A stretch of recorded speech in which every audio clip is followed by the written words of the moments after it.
Well, hello and happy Tuesday, everyone, and welcome to another episode of Top 5. And this is going to be the very first stream on my channel that isn't specifically video game related.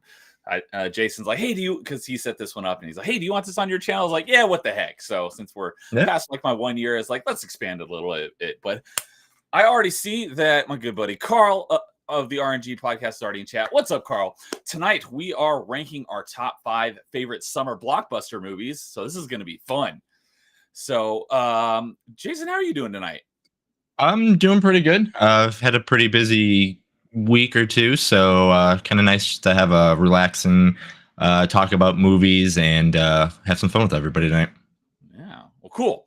Well, I am having a good day as well, and we were going to have 5 on the panel tonight, but our good buddy BD Jake had to drop out last minute due to a family emergency, so we're hoping everything is okay. He said everything should be okay. He just couldn't make it tonight, but regardless, he's a great dude, and we're hoping everything is okay with him. But we got a couple of newcomers who I've never talked to outside of like Twitter and Discord DMs before, so this will be their first time on the channel. So this is going to be fun. So first off, let's bring in Nerd Takes, or also known as Jay. What's up, Nerd Takes? How's it going? How's it going, everybody? Thank you for having me here today. Yeah, glad you could make it. You want to give us a little bit of background on what you're into and what do you do? Yeah, so I'm pretty much into all things nerd, as the channel name kind of suggests, from video games, comic books, movies, books in general. Anything that kind of falls into that realm, I'm pretty much into it. I do a bit of movie reviews, sometimes just movie updates, news, things like that. Same for gaming when it comes to reviews, a little bit of streaming, and just general updates on, where games are at or what games are making waves in the gaming world. Cool. Well, glad you could join us tonight. I do have the link to Nerd Takes channel in the stream description, and I'll drop it again later at the end of the stream. But if you want to go check him out, his link is there to go sub to his channel. And we also have Matt from Criticless. Hello, Matt. Thanks for joining. Hey, thanks for having me. I'm pumped to be here. So I have so for anyone who doesn't know of Criticless, I definitely recommend go check it out. I'll let Matt kind of shill it a little bit more. But Blaine, who is the founder of Criticless, is good friends with the Salty Nerd podcast, and I'm good friends with them. And I've chatted with Blaine a few times. We've been making some connections. I asked Blaine if he could make it. He's like, I can't, but maybe Matt can. And Matt's like, yeah, I can come on talk movies. And his Criticless is all about movies. So why don't you tell us a little about yourself and a little bit about Criticless? Sure. So I'm the executive director at Criticless, and we are a movie and show reviewing platform with plans to expand into the video game world in the next year or so. Yeah, we can't either. It's just one of those things where you had to pick one to start with, but it's such a fun platform. It's very social, and it has throwbacks to kind of the MySpace era where it's kind of fun. There's notifications. Sorry, not notifications. There's achievements that you can earn by. Yes, there are achievements. Yeah, unlockable achievements. I'm an achievement hunter and a completionist, so well, good luck. We have some fun ones, and they're all based on users, except for one. There's one that's just kind of a in-app joke amongst everybody. So you guys have to get on there, start hunting out achievements, and start leaving some reviews. But the main purpose was that we love movies that the critics hate. It just is. And so we were like, we need a platform where the real people can leave real opinions. Yeah. And that was the conception point for Criticless. And here we are.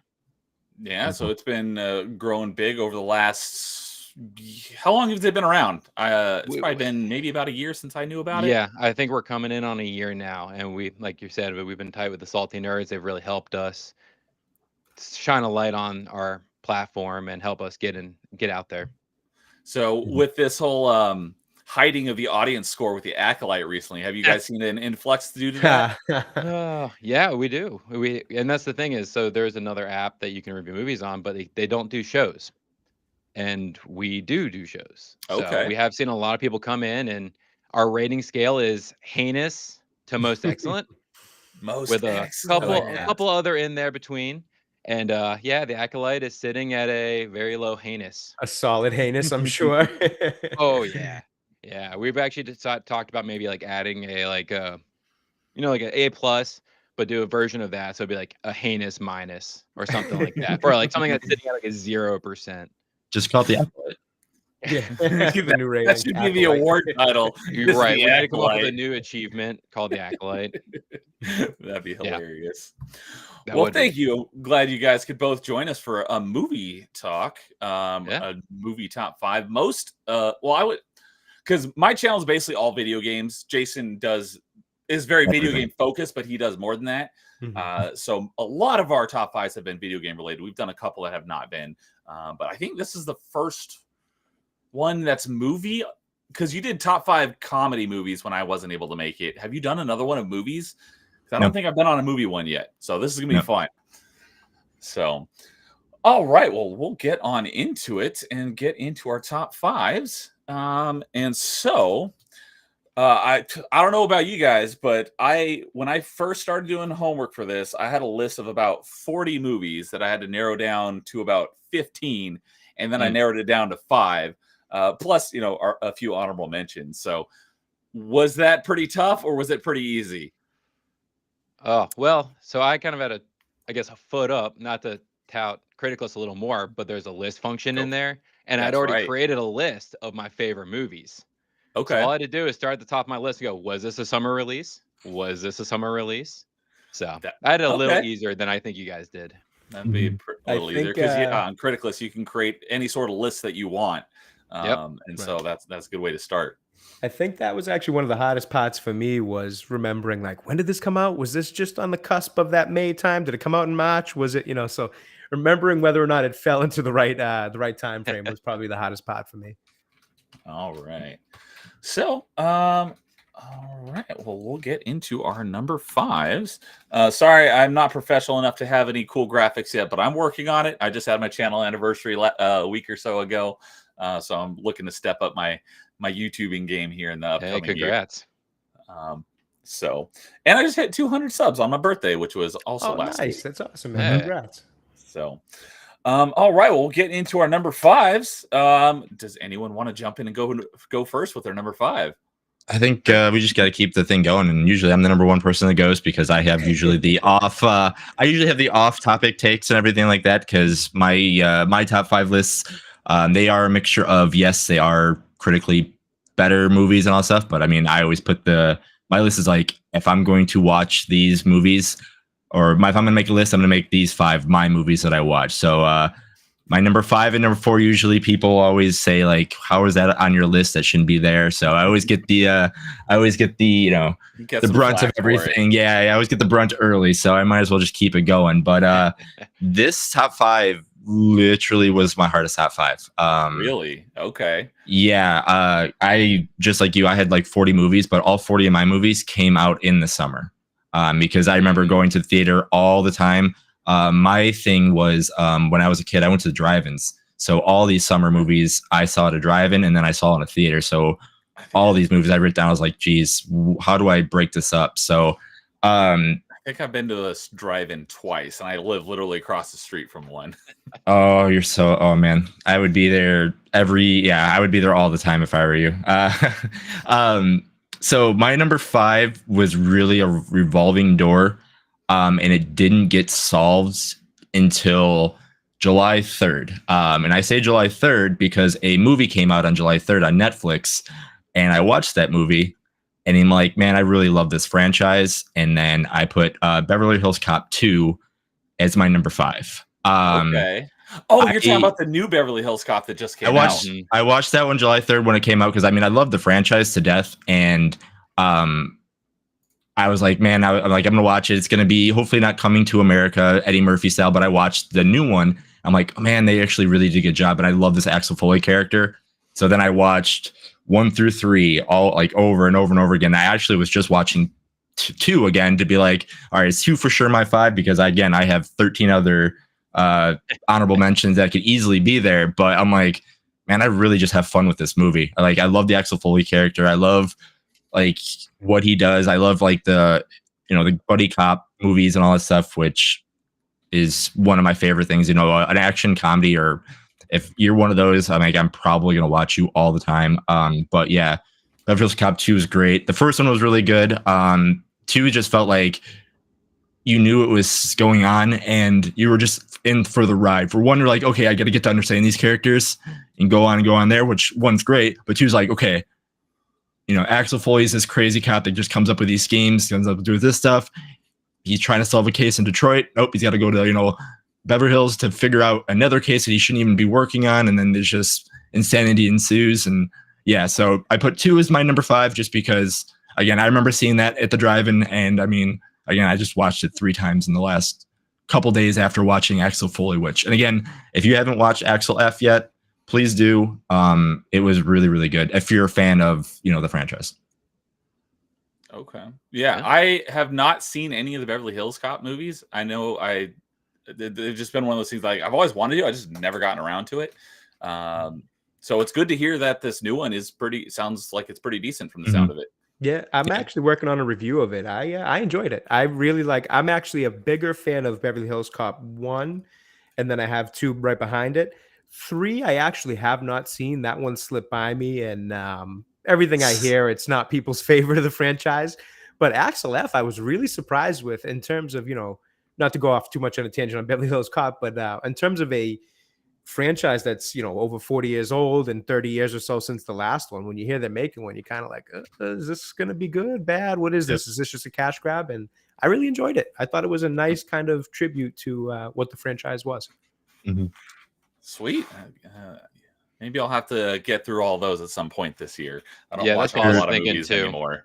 Yeah, they're super easy watches, and they're fun. That's just the best way I can describe it. They're just fun movies to watch. Eddie Murphy can just carry a movie, man. He the charisma, the everything about him is just he really makes it a fun watch.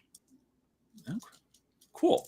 Well, you know what? I think I'm gonna go next to kind of go off of this theme. Not really a theme when you're only talking one, but when we're talking about movies from like decades ago that are getting a reboot that are actually pretty good. So this was literally the only movie I was looking forward to nearly 3 years because it kept getting delayed due to COVID. And I was really hoping that it wasn't going to suck. And when it finally came out and I heard it was good, I was so happy. I saw it in the theater twice, which is only one of like 2 or 3 movies I've ever seen in the theater more than once. And it has probably been my favorite movie of like the last 4 or 5 years. And that's Top Gun Maverick. I love this movie so much. I just watched it again most recently in May. I had to travel to Texas because I'm in California, but I had to travel for Texas a couple times for work. And that's when they did the top 5 comedy movies because I wasn't going to be able to make it that week. And I ended up watching it on the plane again because it was one of the free movies. And I watched it probably like 2 or 3 times because I had to fly to Texas there and back twice that month. And I think I flew the same airline the whole time. And so while I played my Switch most of the time on the plane, but I could see what other people were watching on their headrest. And I stopped watching many times just to watch the scene, even though I didn't have any audio, just to watch the scenes in the movie. And then I think on my final flight, I'm like, you know what? I'm just going to watch the whole thing. And I think I've seen it 5 times now. And I love this movie. And it's probably one of the best examples of reviving a franchise that didn't need to be revived. And it turned out great.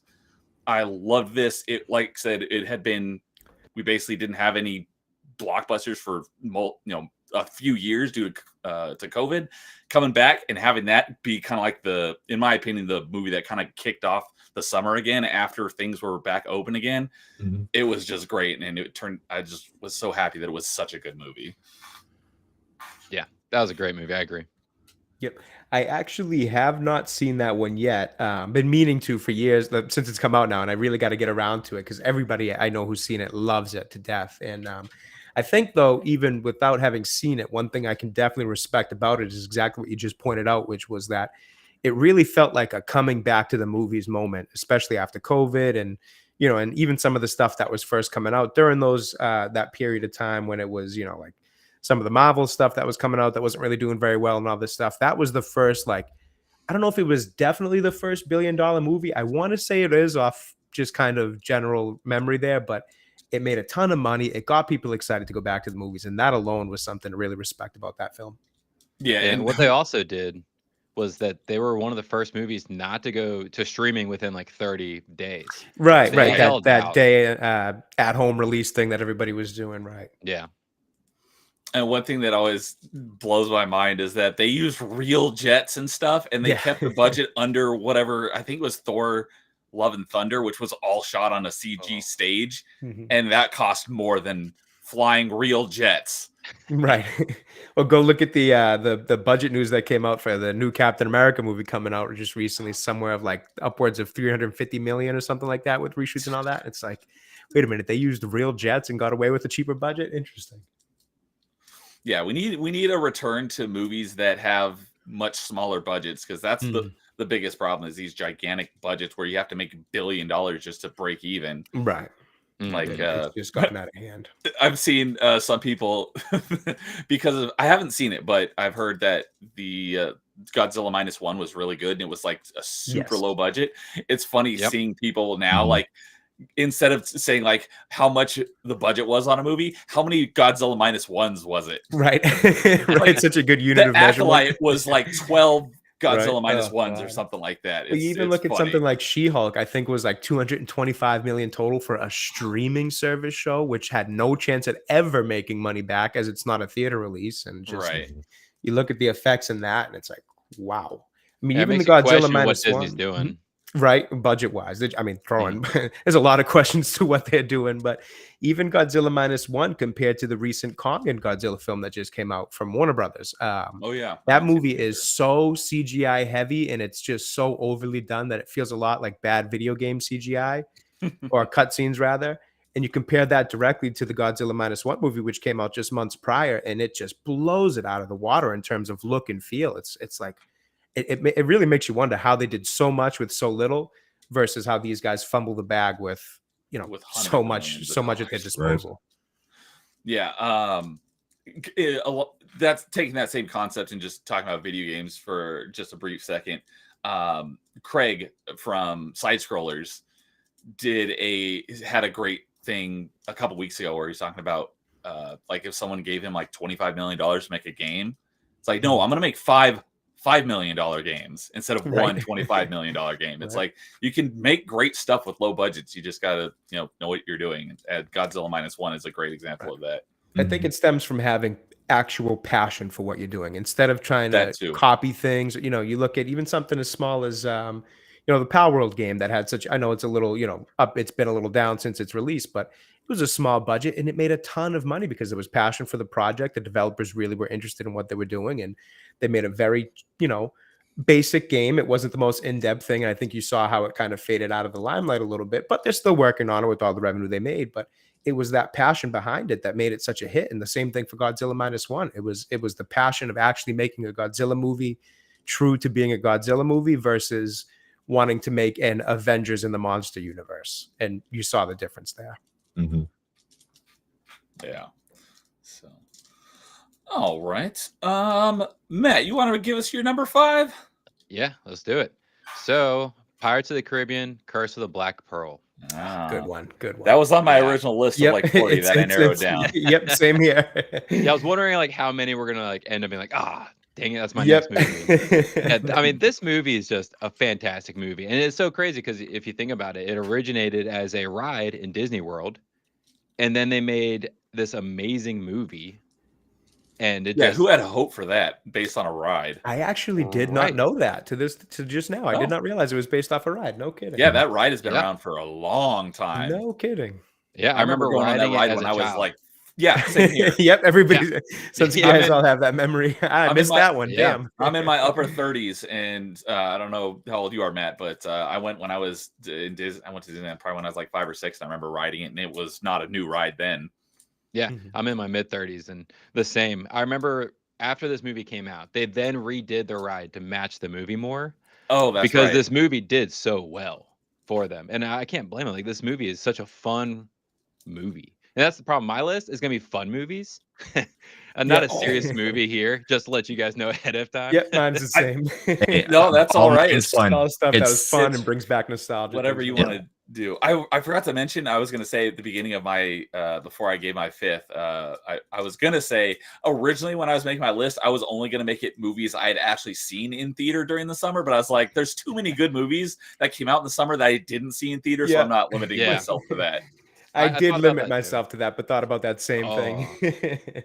Because yeah, so for anyone watching, it doesn't technically have to be a summer blockbuster. The budget has nothing to do with this.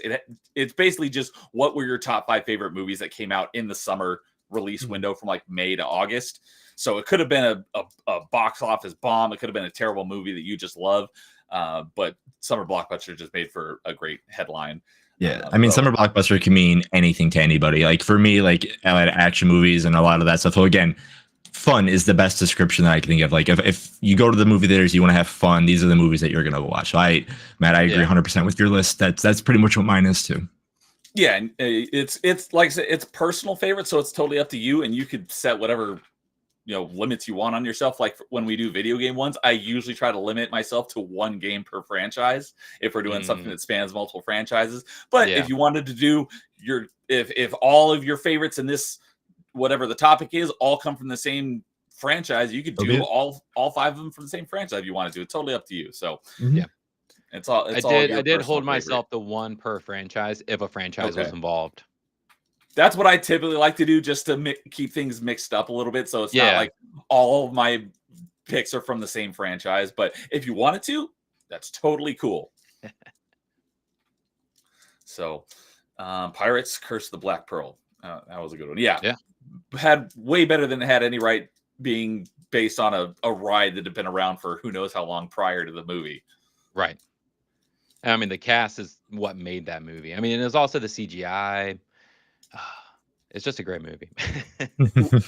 I often, when I see like posts like this on Twitter, like actors who are born for a role, like Johnny Depp as Jack Sparrow is usually one of the ones that are often mentioned. Yeah, I almost kind of hate it for him because I feel like after he did Jack Sparrow for a couple movies, he then Jack Sparrow. Became Jack Sparrow, and it's a shame because his catalog before these movies was such a wide variety of movies with all these different characters, and then he kind of got typecast into it, and then that is who he became, and here we are with Amber Heard and all that jazz. Yeah. No, and I agree with that, Matt. I think the whole, obviously how all that stuff played out and how his career has gone since then has been a shame. But just in terms of that period of his career, I think, those first 3 Pirates movies I really love. The first one I think is the best of the bunch. Like you said, it's just a fresh kind of feel for movies at that time. In terms, there wasn't many pirate movies doing very well. I think Master and Commander might have come around at that time, which is a movie I absolutely love, but it has such a more serious feel where this had that more kind of, I guess, perfect with what we're talking about, that summer blockbuster, fun action, bit of comedy to it, the whole deal, and that just pure charisma out of him. But I do think that first trilogy of movies, or that set of 3, did kind of kick off that phase of his career that was like let's put him in a funny costume, funny makeup, and have him act silly type of thing that he did get stuck in for a while, that, kind of changed the trajectory of his. I mean, it was always a big name, but definitely kind of changed what he was doing. Because like you said before that, it was a very, pretty diverse catalog. He had a lot of range. Yeah, like you mentioned, Master and Commander. It's like that's definitely a better movie, but this one is way more fun. Right, 100%. My buddy Tim, he was Open Airlock Policy, now is United Spacers Alliance. I think Master and Commander is like his favorite movie of all time. So that was a good one. It's a fantastic one. But I would much rather watch Pirates because it definitely has more like rewatchability in terms of that. Like anytime it's on, you're going to stop and watch it. I have to be a little bit more in a mood for Master and Commander. Exactly. But anytime Pirates on, it's like, man, I can stop and watch the Black Pearl, whether it's at the beginning, the middle, or close to the end. I could watch that movie. Exactly. And Carl's coming in saying Jack Sparrow, Johnny Depp goes to children's hospitals as Jack Sparrow. When he does it, he just goes, which is awesome, full on too. I mean, he really loves that. You can tell that he has passion and love for that character, and for doing that for children in need. So it's pretty cool to see. Matt, maybe you know more about this, but I heard that because he was so good at playing the character, in some of the later movies in the franchise, they didn't even write anything for him. They just let him ad-lib it. I've heard that he did do a lot of ad-lib. I don't know if they like, just ignored the script or did what you said. I can see him going either way. Okay. But yeah, I've heard that he did a lot of, just winging it because they're like, just be Jack Sparrow because you're doing so good at it. Yeah. So makes sense though, because I mean, since he does it so often, going out to hospitals and just out in the street and things like that. There was even a really cool video, I believe, of oh, you know what? I did know that there was a ride there now that I think of it, because there was a video once of him, I think, kind of positioning himself somewhere in that ride Right in at front Disney. to a family. Yes, yes, that's right. Mhm. That totally slipped my mind. So I did know that it was a ride, just never kind of clicked until now. All right, Jay. What about you? What's your number 5? So my number 5 is slightly more recent, but still a little while back. My number 5 was the first Avengers movie. That Okay. movie was such a fun, different kind of superhero movie in terms of, in terms of plot, all that, it was very structured in the way that all Marvel movies had been up to that point, and to this day still kind of are. But that whole coming together in a shared universe, the first time you've seen it, or anybody had really seen it to that degree, was just honestly one of the cooler things I've seen in a summer blockbuster type movie, or in the culmination of kind of a whole series of movies. And it was one that felt like it had a lot of buzz all summer long, where people were just repeatedly seeing it, going to see it again and again, or just talking about, like, hey, did you see it? Did you see it? It was such just a fun movie. All those characters coming together was something that really stuck out as like, this is what the summer movie going experience should be about. Agreed, 100%. Yeah. I'm not going to say much on it because it may or may not be on my list. Yeah, I had a feeling. I'm sure I've got a couple overlapping ones here. Hey, that's the best part of what happens is when we all have something, that we share down the lists. It's Right. always the best part. And it also helps for the scoring at the end. Yes, yes, it does. Helps me a lot. Sure. So excellent, good pick. All right. Let's see here. Well, we will get to our number 4s right now. All right. So number 4. I think I'll kick us off with the number 4. So this is, my favorite Nicolas Cage movie. I did not see it in theaters. I would not have been old enough to see it on my own when it came out, but I have fallen in love with it, and I've watched it. I just rewatched it again earlier this year because it is so much fun. And that is, anyone want to take a guess? Is it the best John Travolta movie? That almost made it, but I like this one more. Con Air. No, the other one. Oh, that's a good one. Snake Eyes. Oh, I did not care for Snake Eyes that much, No? but The Rock. Yeah. That's a good The one. Rock. That's a good one. Arguably Michael Bay's best movie. Yep. There is. Yeah. I'd almost say inarguably, to be honest with you. It's a great one. I do love that whole. I mean, they weren't all from Michael Bay, but that like trilogy of Con Air, Face Off, and The Rock are 3 great movies. But of those, The Rock is easily my favorite. I just rewatched again earlier this year because I was on like a Nick Cage bend. So I watched Face Off, The Rock. I watched the National Treasure movies. I think I watched a couple other ones because I love those ones too. Those are a lot of fun. Yeah, these adventures. I don't think there's anything I could say bad about The Rock. That movie is so great. It's got a great cast: Sean Connery, Michael Biehn, Nick Cage. Just so much fun. And it's been a long time, but I did go to Alcatraz as a kid on a. Oh, no kidding. Because I'm only I'm in Sacramento, so I'm only a couple hours from San Francisco. I've been to San Francisco a number of times since then, but I haven't actually been on the Alcatraz tour since I was a kid. So I vaguely remember going on it, but it would be fun to go do that again. But I don't want to go anywhere near San Francisco. Yeah, don't blame you. Right. Yeah, we went to San Francisco 6 years ago now, and we did Alcatraz. And the whole time I was like, oh man, this is so great. This is so great. Ed Harris, I can't believe I forgot to mention. Ed Harris. Jeez, what a great cast. performance, Ed Harris. I'm overdue for a rewatch of that one. It's been a few years. I got to watch that one again. And it's funny because what was that? Scrubs. There was one of the guys from Scrubs was in that movie. Yeah, I've never actually seen Scrubs, so that I seeing him in this movie as a serious role, and everything other. Whenever I do see him in other stuff, it's always comedic. So it's always kind of like a funny juxtaposition when this is the only thing I know him from is The Rock, and everything else he's done is comical. But in this movie, he's like the serious role. I don't know the actor's name, but I think you guys know. He's also in The Fugitive as well, too. It's been so long. I'm trying to. Is it the main doctor? In my mind. I'm actually No, it's the janitor. Scrubs. Was it? Oh, is the janitor? Yeah. Oh, no kidding. No kidding. The janitor in Scrubs.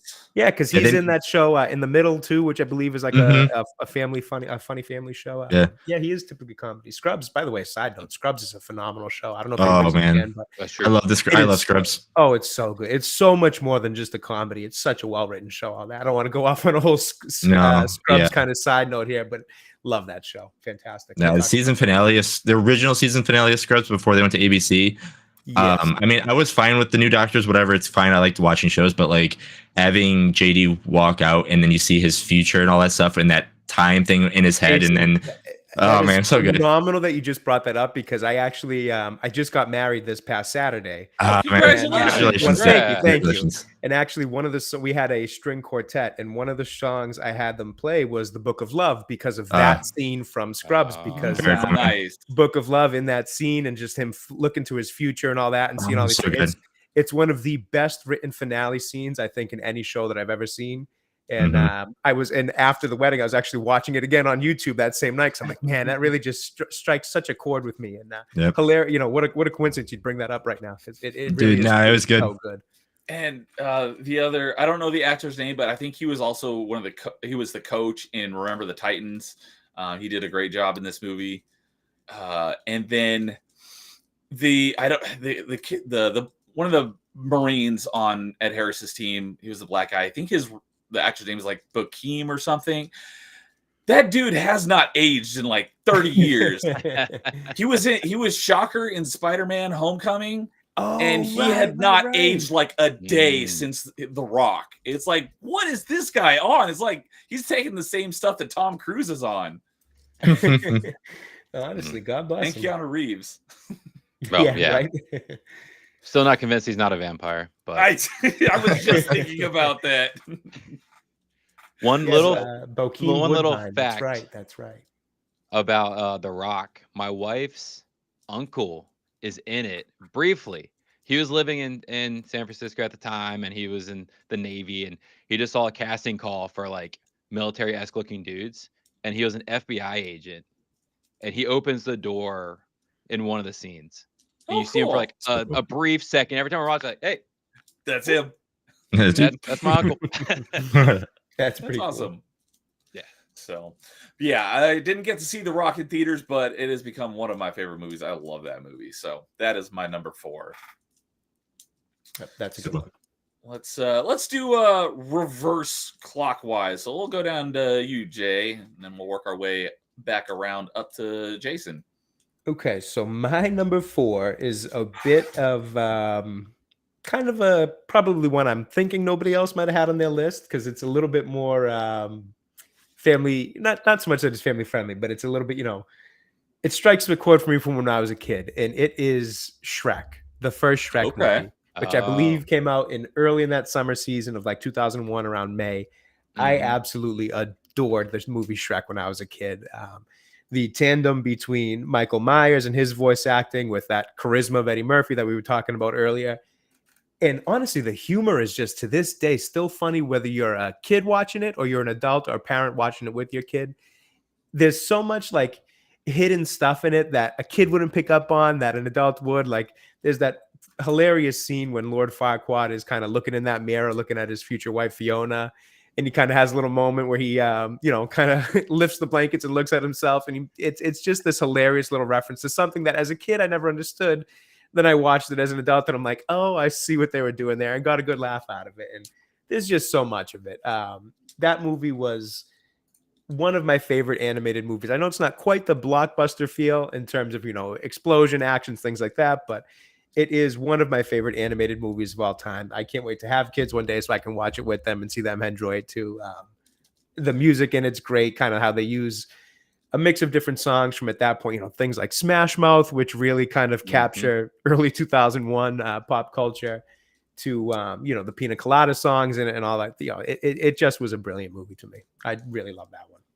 I just looked it up, and it came out in the mid-May of 2001. Okay, so I knew it. I thought it snuck right under that radar. So yeah, that's it. I've seen it once, and I think that's the only Shrek movie I've seen. It's the best, if you ask me. I know a lot of people love Shrek too, and I don't argue that one's not good or anything, but I think the original is the best of the bunch for me. But it did do a great job of like that stuff. Like it's fun for the whole family because it's got jokes that parents will like that exactly will totally go over the kids' heads. Yep. There's those kind of entendre type jokes that are like over a kid's head, but a parent picks up on it, and you're like, "Whoa, what was that?" Double entendre. Yes, that is just such a good movie. And speaking of, maybe no. So if Shrek and all that stuff in my circle here, we have this thing, or I have this thing, because I find Shrek funny, but not one of my top movies. Like there's like maybe 3 scenes where I laugh out loud uncontrollably. The rest I'm like, I got this. But I have this poll that I always do with people, and I haven't done it yet here, but I want to do here. If you had to watch one movie, animated movie between Shrek and Aladdin, which one are you choosing? Ooh, that is it. For me, I would go Aladdin for the nostalgia, because that was my favorite Disney movie as a kid, and I've only seen Shrek once, so I don't really have. I mean, I liked it, but for me, it's easy. That is a tough one. I might lean Shrek just because it was such a big movie for me as a kid. Like I think to the point where I used to be able to recite pretty much like the entire movie, just character to character. I'd watched it so many times. But I will say Aladdin and those 1990s Disney animated ones, Lion King, another one, Toy Story, those ones are all up there as some of the best animators of all time. And Aladdin itself, the original music work in that one is just so good. The songs are fantastic. The characters are great. That's Robin a tough Williams' one. Performance is Robert fantastic. Williams as the genie. Right. I mean, legendary performance there. Almost as good as Will Smith's performance. Yeah, right. I even became familiar with the character who played Aladdin's voice because he used to be in the Full House show as well as the character Steve, and I was like, oh, that's Aladdin. Like, so as a kid, like that's how much I did like that movie. That even then I was starting to put together voices and actors and things like that as whatever age I was at the time. So Aladdin is definitely a really, really good one, and I love it. I think I might lean towards Shrek just because for me it kind of hit a different little part of nostalgia. But that is a really good question, honestly. I think I would have to say Aladdin. I actually have a 2-year-old, and he was obsessed with Shrek, thankfully, for a couple months. And so I've seen all the Shrek movies over and over again. I would say probably 20, 30 times each movie.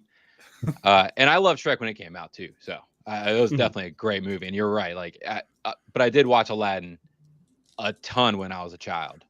So I think I'd have to say Aladdin out of the nostalgia factor, but Shrek is so close to that. Like, yeah, I would even say I would probably go as far as to say is I think Aladdin is probably the better movie in general and the better animated movie. So I would see it definitely winning that poll probably 9 times out of 10, with somebody like myself being that one that 10th one that goes the other way. Honestly, it's literally 50-50. Like every time I ask this question, it is literally. Yeah, because I mean, I'm like, it's Aladdin 100% for me the whole way. Like I said, but everybody that I speak to, like, oh man, that's actually close. I'm like, how? Like in my brain, I'm like, how is it close? Like every time I ask, that's why it's my favorite question to ask people, because it's insane how I get this reaction of like, oh wow, or I don't know. I'm like, for me, it's like, how do you not know? But it's like, it's very cool and interesting seeing like, man, these two movies are the two that people find the nostalgia in and all that kind of stuff. So yeah, it's actually it's pretty fun. I think it's funny because I think with the release dates, you probably catch like the same generation, but kind of 2 different ends of it, where I think Aladdin might have been what, like 95, 96 or something like that. Maybe a little earlier it was earlier. Correct. Right. Yeah, maybe a little earlier. So, and then you catch like the 2001 age group when it comes for Shrek. So you probably get a little bit of bias. It's 2019. That way. Oh wait, that was the new one. It was 92. 92. Yeah. So that was actually, okay. Yep. So I was actually born that year. So, so that's why, like, by the time I hit Shrek, it was a little bit more kind of in my realm of, same generation in terms of millennial and all that, but it was the later group that, so by the time I had seen Shrek, I seen Aladdin, I'd already seen Shrek as well and all that. So I think Shrek was kind of the one that was in theaters and kind of had that Burger King toy buzz and all that kind of stuff that kind of amplified it a little bit more. Yeah, Aladdin came out at the perfect timing for me because I would have been about 5 then. So Mhm. I think Lion King is probably the Disney movie I saw the most as a kid, but Aladdin was my favorite. Yep. I think that and Toy Story were my top. Lion King and Toy Story were my top 2 in terms of like viewed the most. Okay. Aladdin's right up there though. But good question, Jason. But Yeah. what I was about to say was that I heard today that Shrek 5 got announced. You know, as I was looking this up, I actually saw news on that because I was trying to check the release date, and they were saying like, "Oh, 2020, whatever." I'm like, "Wait a minute, what?" And then I realized it was Shrek 5 they were talking about. So, what was? Do you happen to know what that release date was? The release date, I think I still have it here. So the original release date on Shrek was May 18th, 2001. So right again in that early part of the summer window. Okay. Well, I was actually referring to the announcement. Oh, sorry, the announcement one. I don't think they actually gave a full announcement. I can check real quick, but I think it was more just like a year release. Feel like I saw they were saying next year, and that they'd already released some news previously. Oh, I that, actually. Eddie Murphy had already started recording his parts for it. Nice. I love that he's going to be back for it. I'm seeing July 1st, 2026 here. That's what I'm seeing as well. 2 years. For all you Shrek fans. Yep, that'll be really cool. A fun little thing, too. I think I actually might have seen it on Side Scrollers. I don't know if you guys had seen it. I want to say it was Side Scrollers. It could have been another show, but a few months back, they released, or somebody had released some test footage of when Chris Farley had actually had the role of Shrek. Which was interesting to see. The animation was very different from what came out. Yeah, it definitely would have been a totally different movie because it was kind of just. I'm a huge Chris Farley fan. I mean, I think you're hard pressed to find people who aren't. But the way he was doing the voice was essentially just his voice out there, and I'm sure it would have been good. But I do think Mike Myers doing that, that accent and all that really added a kind of a different layer to it. That was. That really worked, but the animation was if you haven't seen it, I highly recommend just checking out that clip because the animation makes it look like a totally different movie. Curious what your favorite Farley movie is. Oh, it's Tommy Boy. I know it's not the most original I just take, rewatched that one not that long it's ago. him and Spade. I mean, it's just so good. It's so good. I could laugh. That one scene when the fan turns on and David Spade's toupee blows back, I could laugh at that for hours. It gets me every time. But there's so much good in that movie. My favorite is Beverly Hills Ninja. Yeah, that's probably my number 2, if I'm being honest. It's a very close call. It's one of those 2. All right. Before we move on, I just realized that I didn't actually say hi to anyone in the chat after our original Carl. So my good buddy Dude 1286 is here saying not fancy enough to multi-stream. We are multi-streaming, but we didn't have enough we didn't have enough space to check off all of them. So I'm not streaming to Rumble because I know Rumble is his thing. But good to see you, dude. Glad you're here. And a good recent friend of the channel, Christian Frades. What's up, Christian? His top is Return of the King. However, that would not qualify as that came out in December. But that is a fantastic movie and my favorite of the Lord of the Rings movies. And we got my good buddy Paul Hadouken. Howdy. What's up, Paul? Good to see you, buddy. And Flame Mage. How's it going, Flame Mage? Good evening. And Xena V, new face, at least for me. I have not seen. I'm assuming she's coming over from your side. But welcome, and hope you're enjoying us discuss our top 5 favorite summer blockbuster movies. We'll definitely be seeing Shrek in theater. Cool. So hello, everyone. If you are in chat and you have a summer blockbuster movie, like Christian did his winter one, but if you have a summer one, leave it in chat. Maybe it might be coming up soon. So winter ones could be a whole nother topic too. I mean, there's so many good ones that come out in that quickly. Kind of like October to December time if we want to start hitting all the horror and the Christmas movies.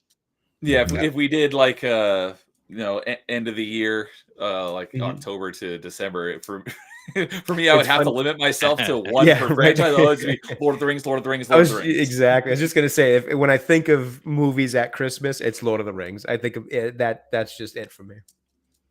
So, but yeah, that'd be a great topic for a future top 5. So I'm actually gonna write that down. So, since we're going continue on the reverse clockwise for now, counterclockwise, Matt, that would make you next for your number 4. All right, let's do it. So Mad Max Fury Road. Saw this in theater, and I hadn't seen the other Mad Max movies at the time. Okay, so this was your first one. And I was just blown away. Talk about a summer blockbuster movie. Like, this one blew my socks off. I was just like, wow. This movie's fantastic. I saw it multiple more times in theaters. The second it came out on physical, I bought it. I also bought it digitally, and then I was like streaming. I was like, perfect. I have it everywhere I can possibly have this movie. and I just and then I went and watched the other Mad Maxes recently, and I was like, okay, I really like these. I love these also. And then of course the newest one, Furiosa, which I thought was okay. I wasn't as hot on it as some people. It's funny you bring that one up because a few people this weekend, a couple of buddies I was talking to, we were kind of just doing a little bit of this, just kind of chatting movies as I tend to always bring out of people, and that was one that one of them had mentioned, like, oh, I just saw Furiosa, I really liked it, but I love Fury Road, and I actually haven't seen Fury Road. Oh, And they just gave this another one that kind of has just slipped by me a few times too many, and they just gave the same glowing review they gave the same glowing review you just did, where they were just like, this movie's phenomenal, you have to see it. I think it was two of them were just like, they must have told me 10 times each, you have to go home and see this movie when you get home. So that's one that's queued up for the streaming this week. Yeah, I highly recommend it. I mean, we watched it again recently, right before Furiosa, and to me, it still held up. And I've heard some people saying, with the state of Hollywood and Disney and all that jazz, it's kind of started diminishing the returns for this movie, but not for me. I still fully love this movie. Okay. Yeah, it's good. Like I said, the set pieces, everything like that. Like my first Mad Max movie was Beyond Thunderdome, I believe it was. That's a third one, right? Yeah. Yes. Yeah. That was my first one, and then I went backwards, and then so I mean to me, like I said, I like the older ones just because, again, nostalgia hits. But I said, like if you're looking for a better movie than the original three, it's there. It's definitely there. Yeah, I've seen the classic ones once. I wasn't a huge fan of them. I think 3 was my favorite of the original trilogy.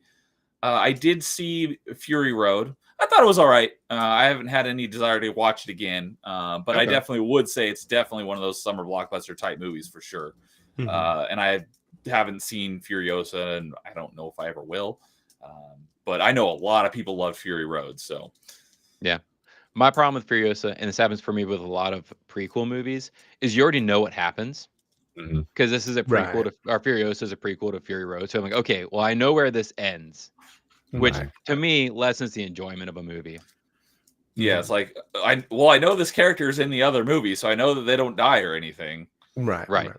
I think that's always an issue with prequels. I know there's some people who just like kind of fundamentally dislike prequels because of that exact thing, and I totally get it. I fall somewhere in the middle of. It does definitely lessen a little bit of the kind of impact you have in terms of surprises or anything that comes from the movie. Because it's like, you essentially know what's going to happen. But I do think in the same breath, there are prequels that can be done really well and still be really enjoyable. I don't know that I've ever watched a prequel I liked more than the originals that I can think of. What about Rogue One? That's one of the, might be the only Disney Star Wars movie that I actually do like. To be honest with you, I'm not a huge fan of what Disney's done with Star Wars kind of since they've had it, basically. But that is probably the one I would say I did enjoy that one. I did like that one. And then you have another example of, and even the prequels, I mean, just to keep it in Star Wars itself, even the prequel trilogy, I do enjoy.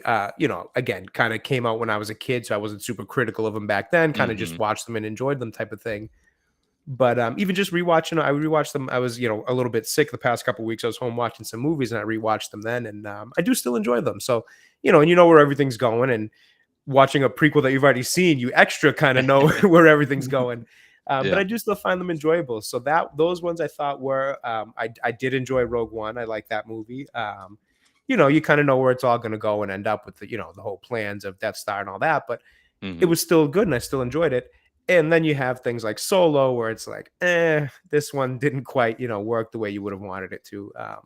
So, I like I said, I don't think I can name off the top of my head a prequel that I liked more than anything that came, from the original timeline of things. But I do think there are some really good prequels out there. That's a good question. That could be. I just had a look. I was like, I was looking like Temple of Doom was technically a prequel, and then Godfather Part 2 half was a prequel, half wasn't. So I was like, but I had to look at that too. I'm like, man, that's a great question to ask. Maybe that should be a topic for a top 5. Ooh, that'd be a tough one. Yeah, that'd be very tough for sure. All right. Well, Jason, I think that brings us to you for your number 4. All right, number 4, everybody's favorite number that I come up with. Number 4. He has a habit of his number 4 usually being a really hot take. Yeah. Ooh, let's do it. I like So hot my takes. number, Those are always good. yeah, my number 4. I will completely and be honest with you. It's not a good movie. But it's one of my right, exactly. But it's one of my favorite movies. As a kid, I was probably the most excited for this thing to come out. I mean, I love the franchise, so I'm gonna get a little slow burn on this. I love the franchise. I even bought the VHS cartoon before the movie came out because it had some takes about the video game / the movie and the making of the movie. I saw it in the theater and the drive-in multiple times. I even disliked the sequel a lot, but I saw that in the theater too. I think we mentioned it when we were talking about video game franchises, but I absolutely love the movie Mortal Kombat. Oh, okay. Oh, okay. This is like, I was trying to figure out where the heck you're going one? with that. Yes, the 90s one. The 90s. Okay. Yeah. I do 90s one. actually have a soft spot for those as well. Yeah. Yeah, the second one is terrible, but the first one is just campy fun. Oh, it's so fun. I mean, everything about it just screams out, "Hey, we're doing somewhat good to the game because And you you're a can big fan of the recall." franchise. I'm a The huge fan of the video game. franchise. Yeah, absolutely. So that's why, again, like I heard they were making a movie, and then they were just had this huge, like, oh, the third game's coming out. Oh, there's also a movie coming out. Then there's also this cartoon that's terrible on VHS, like the what is it? I have it sitting over there. The Journey Begins or what? Yeah, Journey Begins. Terrible. Kombat cartoon. I don't think I knew that Oh, existed. I'll grab the VHS in just a second. But yeah, if you ever get a chance to watch The Journey Begins, Mortal Kombat, don't, but do. It's worth it and not worth it in the same time. You might want to watch like 30, like watch 2-3 minutes and then just be like, wow, this is what they were trying to get people to watch before the movie. But yeah, no, I mean, as a kid, interested in the games, and then you're like, oh, here's all this, marketing and merchandising. It's like, all right, I am just stuck. And then you have the soundtrack come out and you're like, what the hell is this? This is not in the games. Like Mortal Kombat music's terrible. Like I'll be the first to admit that. And then you have the movie being now the gold standard of what the game music should be. And like the fight choreography. I mean, I wish I would have saw the original movie when the test audience watched it, because they were like, all right, this is called Mortal Kombat. You only have like 2 to 3 fights. Where's everything at? And next, then you had the Johnny Cage fight. Then you had the reptile fight, which the reptile fight is fantastic. I mean, the music in that, it's so cool. I mean, yeah, the story is there, but I mean, it does stuff for it. I mean, it drags along just fine. But I mean, the character of Johnny Cage, the character of Kano. I mean, the movie character of Kano is what the game ended up being. I mean, there's so many characters that we know now in the game. If it wasn't for that movie, they would have just been, same character. I mean, we don't even know what the personalities would have been. So, I mean, but that movie to me is still fun to watch at all times. So, Yeah, quick fair question. enough. Do you know if they like consulted with the game makers about what those They did. characters should be like? So they gave him ideas of what John Tobias and Boone. They gave him ideas and everything like that. Especially when it came down to like being the like Goro and everything like that, actually being a puppet, which is always funny when you talk to people about it. They're like the biggest diva on the set of Mortal Kombat the movie was the puppet, because it would just break. It would just break all the time because it was just they couldn't keep him up. But I mean, but yeah, they gave him ideas. But I know. Like Christopher Lambert, or however you want to say his name, he took Raiden his own way, because that's definitely not what Raiden was gonna be like. I could be wrong. Obviously, he was like this, high power, but like he wasn't supposed to be Christopher Lambert in a way. So like, but yeah, like Liu Kang was supposed to be this monk that was for finding out for victory. He was gonna be the one who wins. Tagawa, I can't remember his first name, but it always comes to me. He took Shang Tsung and he made him his own. But like they're like, hey, you're the sorcerer that steals souls and you know how to fight really, really well too.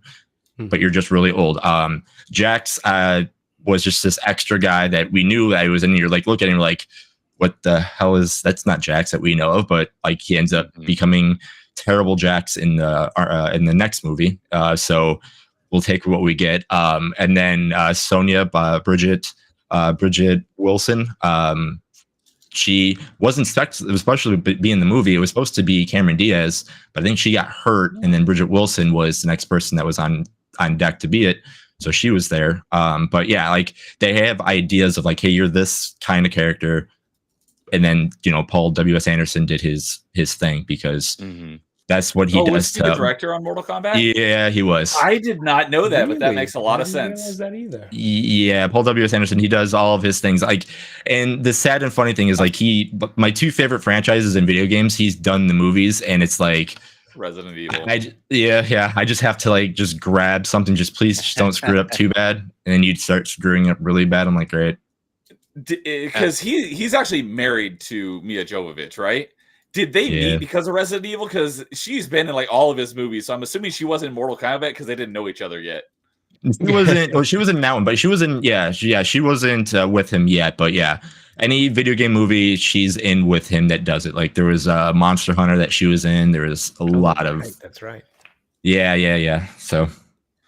I love those 90s Mortal Kombat movies. It's a perfect place of nostalgia. It's like, yeah, you watch them back, they're not great movies or anything like that, but it hits such a bit of nostalgia being young in the 90s and like seeing all this stuff and being like, wow, they're really doing this in the, like, it's just, it wasn't something you really expected to see on a movie screen, which was just like, I think of the Sub-Zero Scorpion fights, all that. And those were fun movies.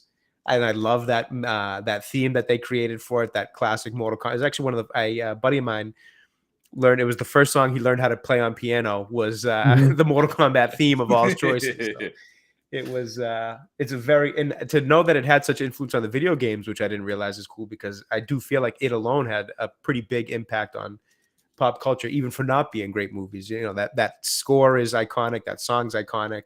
I think it introduced a lot of people to Sub-Zero and Scorpion and a lot of these characters and all that. So, the old classic "Get Over Here" and all that kind of, I feel like took a little bit step forward in terms of being something people could recognize. I have buddies who know that, who've never touched a Mortal Kombat game in their life just because, they know it from things like that. So that's a good choice. I like that one a lot. Yeah. And then Ed Boon, the creator, he was the voice of Scorpion, so he got to be in the movie that way. He got the spear. Definitely, they took their liberties on that because it actually is supposed to be a spear, not some dragon thing that comes out of a hand.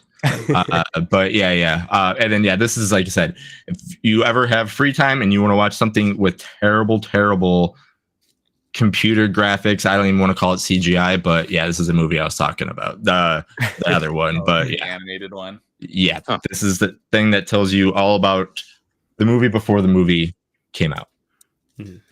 And I love that. Just kind of a side note about Mortal Kombat itself is I love that Ed Boon to this day is still so heavily involved with and creating these games. It is kind of phenomenal. This was what, 30 years since the original game?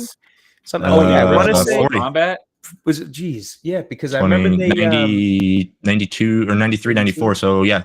30 years. Because I remember when the typical kind of game release that they had been doing the past few years was a Mortal Kombat game, then an Injustice, then a Mortal Kombat, then an Injustice. And I remember they broke that cycle because it was leading up to maybe the 30-year, whatever year anniversary of Mortal Kombat. To see him still, and I love the Injustice games as well. But to see him still so first Mortal Kombat game came out in 92 and the movie came out in 95. Right. Yeah, so that'd be what, 32 years? Yeah. Wow. No kidding. Yeah, credit to Ed Boon. He's somebody who didn't look to just use it as a stepping stone or what can I jump to after making these couple games. I mean, he's been dedicated to that franchise for a very long time. His baby. Yeah, absolutely. And dude is saying that he enjoyed the most recent Mortal Kombat. Funny you should say that, dude. I literally just watched it. I made my girlfriend watch it. Oh, I guess I should say wife now.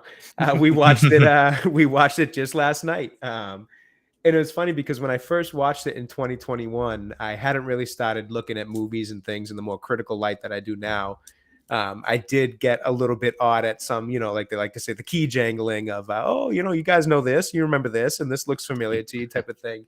So I remember watching it in kind of in 2021 and just being like, oh man, there's that, there's this, and just liking it so much. And then I was watching it yesterday with her and I was kind of like, and I remember I'm like, that's a fun movie, we got to watch it.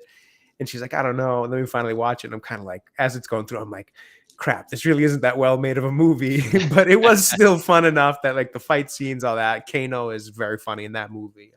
So we did still get some enjoyment out of watching it, but then I was kind of that realization hit of like, I think that comment is perfect. I enjoy it for what it is. It's not great. It's not particularly well written. The dialogue's got some issues. It's structured very odd and paced a little weird, but it is honestly fun just to kind of see that franchise in real life, or not real life, but brought to the live action format. Right. Yeah. Again. And next year's the sequel, and then I guess I don't know if it was 100% true or not, but I know I follow stuff like that. But I guess the test audience got to watch the sequel that's coming out next year. So there was some kind of information kind of dropped on the next one. So we'll see what happens next year. Hopefully it's good. Yeah. I think for those movies, really, you just have to kind of capture essentially the fighting, the gore, and the characters. It doesn't have to be an Oscar-winning movie. Nope. Have a decent enough story, make sure it all kind of just flows, maybe a little bit better than this last one did. Decent enough story, throw it out there. Have good charismatic actors playing these characters, which I thought they did well with the first time around. And I would say my one critique is maybe don't get rid of Goro so soon. Maybe let him last a couple movies, because he's always been one of my favorites. But bring in Baraka, bring in some other cool guys, and I'll be pretty happy. Yeah, my rule to those is make the characters as well as you can, and don't be Operation Raccoon City or Welcome to Raccoon City, because they killed the character of 3 of them, and I've never been so mad in a movie theater watching that movie. So yeah, fair enough. So a couple things I wanted to mention about some of the actors in the Mortal Kombat movie is that for some reason I saw the actress that played Sonya on Twitter recently. She's like in her 50s now, and god dang, she still looks amazing. So that's the actress that was in the game. Oh really? No kidding. Bridget Wilson was the one that was in Billy Madison. Oh, that's who. No, I never even put 2 and 2 together. I did not realize that. I didn't either. Right. Wow. I never put that together. Veronica Vaughn is Sonya Blade. No kidding. Oh, nice back there. And the other thing I remembered when you brought up Christopher Lambert, literally until maybe like 2 or 3 years ago, I did not realize that him and God, I'm blanking on his name all of a sudden. Not Dolph Lundgren Punisher, but the one after Thomas Jane. I thought they were the same person. I thought Thomas Jane was Raiden. And someone's like, no, it's Christopher Lambert. I'm like, who the heck is that? And I looked him up like, I also, it's like, oh my God, I thought they were the same people. And now you say that, I can see it. That's funny. Yeah, it wasn't until just a couple of years ago someone's like, no, those are 2 different people. I'm like, oh my God, I thought they were the same for all these years. So that's fine. But yeah. All right. So let's see here. We're Mortal Kombat. So that wraps up our number 4s. So all right. So that brings us into our number 3s. 350. So all right. Anyone chomping at the bit to go first for number 3? I'll go. All right. So we were talking about Star Wars a minute ago. So I'll go with my favorite Star Wars, The Empire Strikes Back. Okay. Yeah. It's just always, just hands down, just been my favorite ever since I was a kid. I think I might honestly be able to say that it's my favorite as well. I think it's one of the I think it's the strongest of all of them, at least of the original 6. Well, definitely of anything that's come out lately, but I think of the original 6 films. Empire is probably my favorite.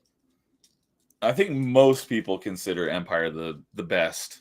It was actually my least favorite of the original 3. Really? My of the original trilogy, it was Return of the Jedi, New Hope, and then Empire. Not that it was bad, just it was my least favorite of them, because Star Wars is right. Something's got to be by default, right? Yeah, I'm they're a almost huge excellent. Star Wars fan. I hate everything that Disney has done. I still am. I just haven't really done anything with Star Wars, but I'm a huge fan of the EU. I've read lots of the books, and so I love Star Wars. But I never hated on the prequels. I always liked the prequels. I don't think that they're particularly great movies, but I've always liked them. But Yeah, so for me, the prequels were the nostalgia. I remember seeing those in Yeah. theaters as a kid. And I mean, I was born in 1990, so I Okay. was like the perfect age. We're all right around there. Like, Yep. yeah, I got you by a couple I got hit years. the same way with the prequels Yeah. there. Just I kind and saw of them everyone all in always theater. hates on them, and I've never hated. I mean, Attack of the Clones has the worst acting and some of the Yeah. worst writing, but especially Anakin and the whole love stuff is just comes off so wooden and like no yeah. chemistry. But even that, I still enjoy it.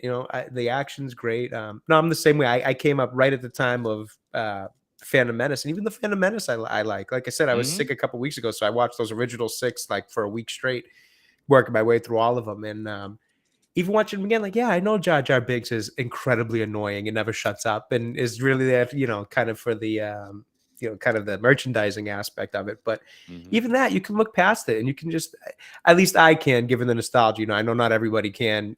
Maybe if you were, a little bit closer to the original trilogies kind of time frame when those came out. But I think there's a fun nostalgia factor to those. Are they great? No. Are they flawed? Yes. Are they flawed in the same way as the sequel trilogy? Absolutely not. That's flawed in just such horrendous lore, horrendous ways where these are, I say it all the time. Like, I can forgive stupidity. I can't forgive just awful movie making. So, some of the stuff that's not great in the prequels, I can forgive. I know it's a little silly, stupid at times, but I can forgive it. Then you have your acting things. But I even think Christian Hayden, was it Christian Hayden? I always say Hayden Christensen. Yeah, Hayden Christensen. I always get it wrong. Hayden Christensen. I thought he did a lot better in the third one, there, Revenge of the Sith. As compared to what he did in the second. So I agree. no, I'm the same way. I have a lot of nostalgia for those. Yeah. All right. Yep. Good pick. Yep. That was before any of our times, I believe. Yep. But yeah, I grew up on it. I had the VHS of I didn't, because I forget which color was which, but there was because they did it with the DVDs as well. Like there was silver and there was gold, and one was widescreen and one was full screen, because it was before we had widescreen TVs. And I had I have to pull it out here and look at. Oh yeah, gold is full screen, so that one's full screen. I had the same thing for the VHSs as well, because we didn't have a widescreen TV for the longest time. But yeah, that was I grew up on the original trilogy. I had the silver VHSs. Okay. Yeah. So I didn't see Empire in theaters, but I would see it later on. But what I think I really appreciate about it is that it does live up to its namesake, where it is The Empire Strikes Back, and that movie ends kind of in a spot where the heroes aren't necessarily on top, because obviously A New Hope ends with them on top, feeling like we've got some, we gained some ground, we've got the upper hand here. Obviously, the blowing up of the Death Star and all that.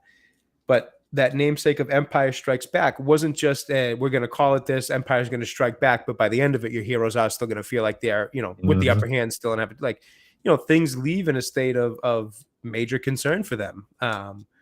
Obviously with the reveal of Luke and Vader and all that, kind of throws him into a whole kind of cyclone mentally. Obviously, by the time he comes back in the third one, he's established Jedi Knight and all that. But it was, I have to imagine at the time that was pretty, not shocking so much as just like, I'm sure the buzz of everybody coming out of those movie theaters at that time was like, what the hell's going to happen next? Like, how do they get out of this? How does Han and all, so I got to imagine there was just so much buzz about the next one versus, some of the franchises we see now where like things kind of always end on a good note, even though there's a looming threat coming. If you look at some of these Marvel movies and things like that have been the blockbusters of this generation, everyone ends with the heroes technically winning, but there's some looming threat in the background and a post credit, where this one was like, oh damn, like these guys really kind of in a little tough spot here. How do they come back for the next one?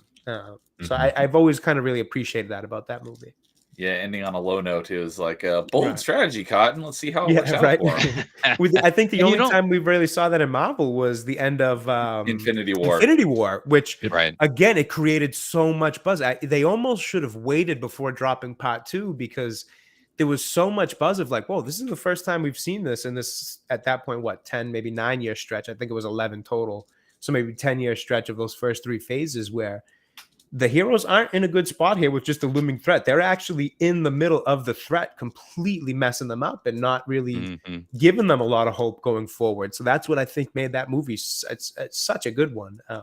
And I think anytime you do that, it really kind of throws the audience for a loop because you're not expecting to end on those low notes. You typically you expect to end on something of a high note, even if you know there's something else to come later on. So I think Empire really kind of, I mean, I'm sure there was movies that did it in the past. I just can't think of, but in the world of pop culture and kind of this kind of stuff, I think that was one of the first ones that probably really kind of crushed that aspect. Yeah. And there's not too many movies that I can think of that actually do that, where the good guys kind of lose at the end of the movie.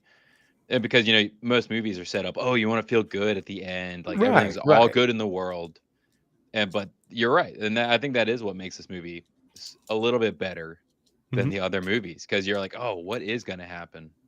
Absolutely. It gives that kind of realistic life feel to it where it's like, yeah, we don't always win at everything that happens in life, but it's lose a battle, win the war type of thing. And you just don't always, I think, as much as you see that in real life, as people go through real life situations, I feel like you don't always see that represented in movies and cinema and TV all the time, where they're willing to, sometimes maybe you see it a little more on TV where they'll end seasons like that with bigger cliffhangers and things like that. But in terms of movies and trilogies, franchises, things like that, I don't think we see it enough. I think it's pretty refreshing when we do see it, to the point where it stands out, like an Empire, like an Infinity War, versus, the culmination of the Marvel series with, what is it? Endgame.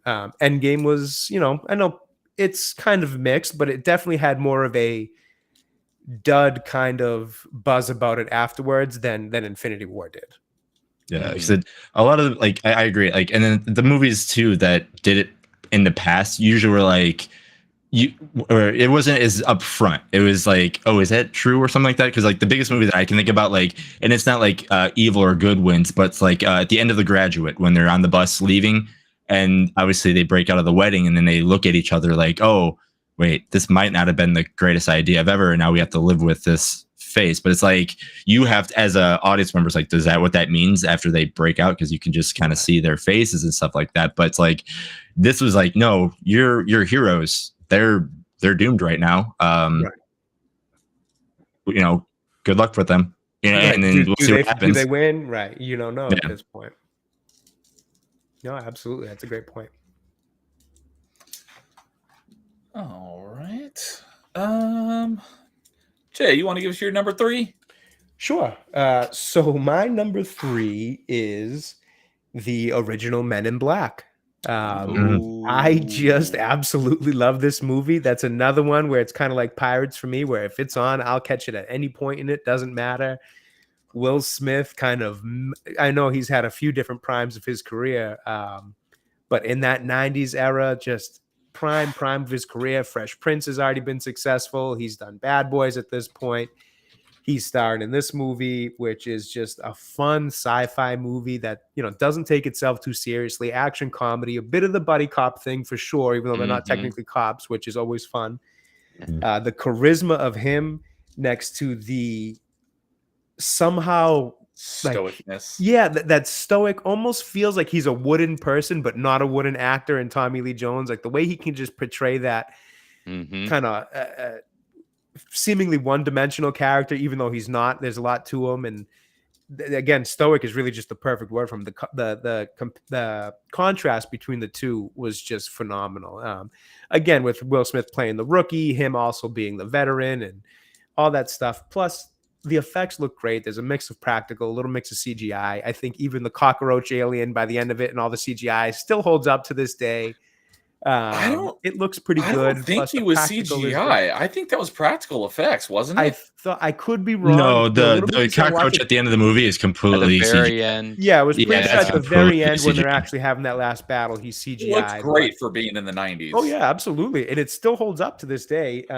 But then they have some of the practical effects, like the little alien. I can't remember the name of the alien race that's hiding in the head where he, Archelians. Yes, exactly.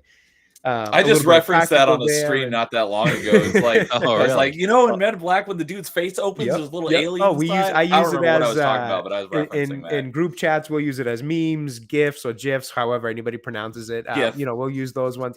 It's got still to this day such a big cultural impact in terms of its place in pop culture.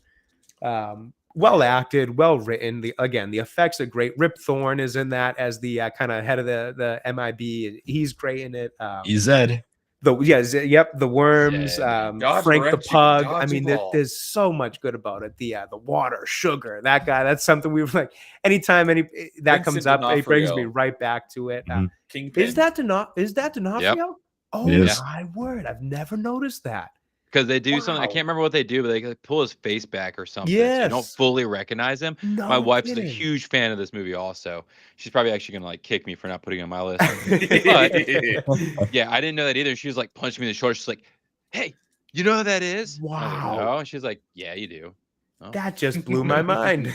You can only tell had that it's no actually idea. him in the beginning of the movie before he gets When they pulled go- down by the right. roach. Yeah, you can tell it's him, and then he gets yanked down, and then Oh my yeah, god! they I do a might bunch watch of that makeup. tonight just to see it. That just blew my mind. It's funny. Like I was watching three movies before this podcast, and Men in Black was my number 5. And then it got bumped. So yeah, I just watched it today. But yeah. No, it's Such it's really good. This is It the was only hard thing to I've come seen up him with. in. I know he's Kingpin in Marvel now, but this is the only thing I've ever seen him You've in. never seen him in He's Law and in Order? Full Metal Jacket, I believe, as well. God, Yeah, he's, Law and Order. That was one of yep, his big roles for a long I time. did not know he was in Law and Order, but I've never seen it either. Yeah, okay. He's I know that's like he's one of a the really longest good running actor. shows, but yeah. Yeah, that's a great one. I love this movie. Yep. My dad and I loved this when I was a kid. It was on my list of, like, on my original list of like 40 movies. It did get bumped off, but I love this movie. It had a great. It was in that era of like every movie he did also had a great song to go with it. Yep. Yep. Well, he was making his own songs, and they had the "Here Comes Man." It was so good. It was just everything about that movie is It just had a great it hit soundtrack. such a yes, absolutely. But again, just the effect. I love the mix of, because I'm a huge fan of practical. I think Lord of the Rings trilogy is one of the best examples of why practical should be used to this day so much more than just the overuse of CGI. So the mix of both really just worked so well in that film, where they did use CGI, where they did use practical. Everybody in it's good acting wise. I can't think of a bad actor in it. It's just one of my all-time favorites. Given the Avatar, is Wine Fiend your missus? No. Oh, Yeah. sorry. No, I'm sorry. Matt. Sorry. I don't know if that was to me. I assume that's that's Matt's missus. Hello, Hello, Like I Wine said. Fiend. Welcome. Hello, Wine Fiend. You have to punch him for not putting Men in Black on his list, but hope you're enjoying it. So, all right, yep, good pick.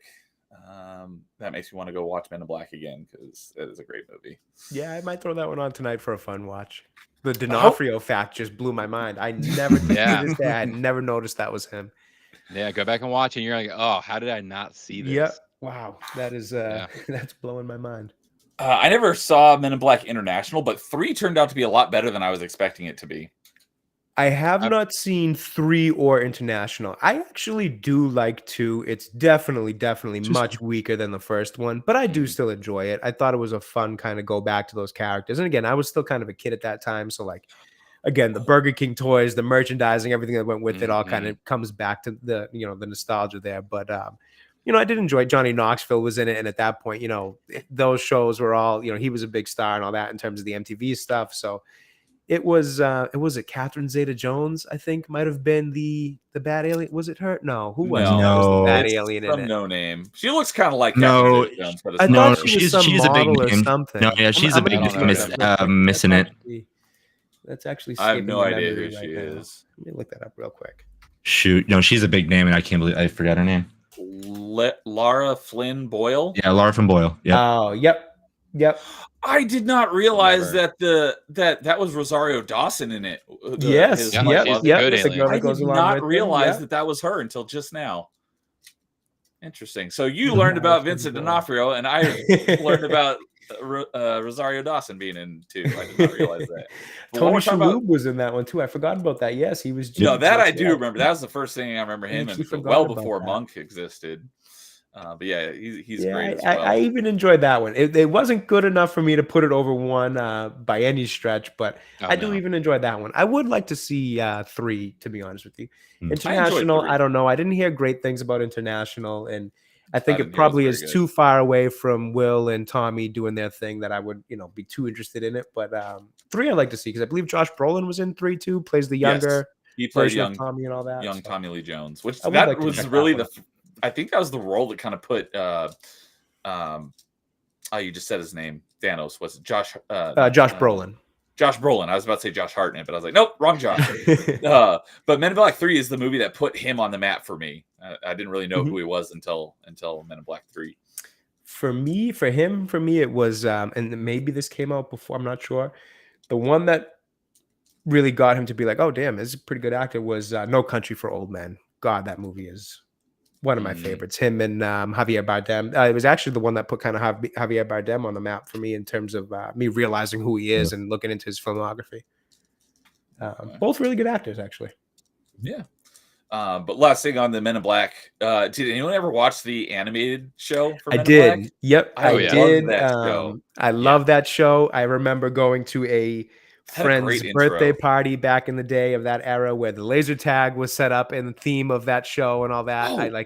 It was just such a big literally thing. the same time I did. There you go. For the animated series was great. It was good. I loved it. Yep, it was. Yeah, Men in Black just had a big influence on culture at that point in time. From the cartoon to everything else. I'll never forget that laser tag arena. I thought it was the coolest laser tag arena I've ever seen in my life. Nice. Did you shoot the little girl with the quantum physics? Yeah, well, it's funny because it actually reminds me of that scene exactly. It still to this day reminds me of that exact scene. Like Young girl in the hood. Carrying that book. She's only she should be 12 carrying years this. old. Yeah, no. It's such a good. Oh man, Will Smith is another. It's like that Eddie Murphy effect where the charisma just oozes out of the guy, and the comedy, the timing, all of that is just perfect. And that scene is a perfect example of it. All these straight-faced army men, and they're all taking down the aliens, and he goes for the the target with the it's just brilliant.